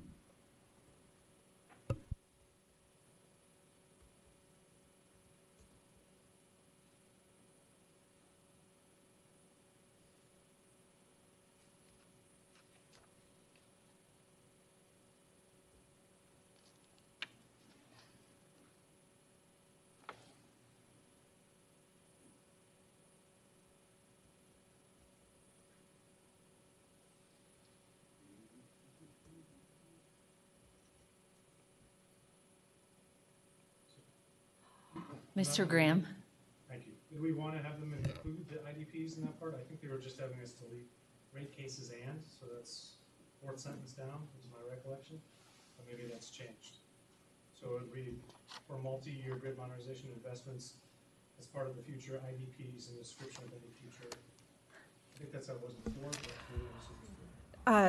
Chair and Commissioner, the intent is to leave rate cases into this. So if you are getting a cost recovery request, you kind of know if you do if it's $5 million, you know, is there going to be 10 million coming in the next rate case or the one after that? So I think that was the intent of leaving rate case in, or a reasonable estimate. Yeah, that's what I discussed with the staff, that we are not looking for detailed information, but we want to know big picture. So that's why it's informational information in the rate case to make sure that what is in big picture for the future. So I hope that's okay with the company. Ms. Steinhauser? Chair Stephen, Commissioner Hom, I believe so. Everyone's processing pretty quickly. But I think I'm not seeing any disagreement right now. Okay, thank you. And this is clear that it's for cost recovery requests outside of the IDP? Like, we're not having the IDP become a cost recovery request. That's Chair Sieben, that's obvious, correct. but Yeah, I just want to clarify the intent. Yes, so the intent is that you would get it in any cost recovery request, or, you know, if they're saying, hey, we're going to do this in the IDP, we will get it in there as well. So it's just making sure the information is filed in both places, but not implying the IDP will be a cost recovery docket. Yeah, great. Okay, next one is 48A.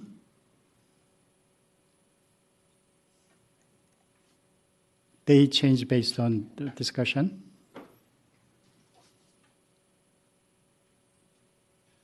And Sullivan 49.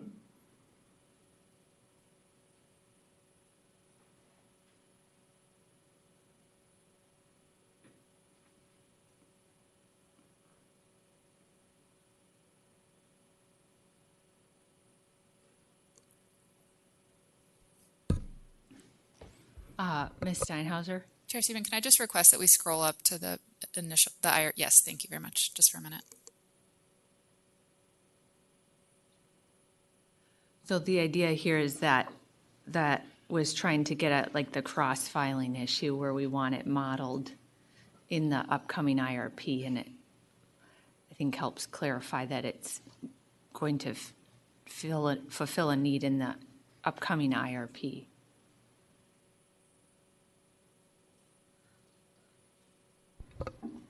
Okay, next one is Partridge 51, the dates.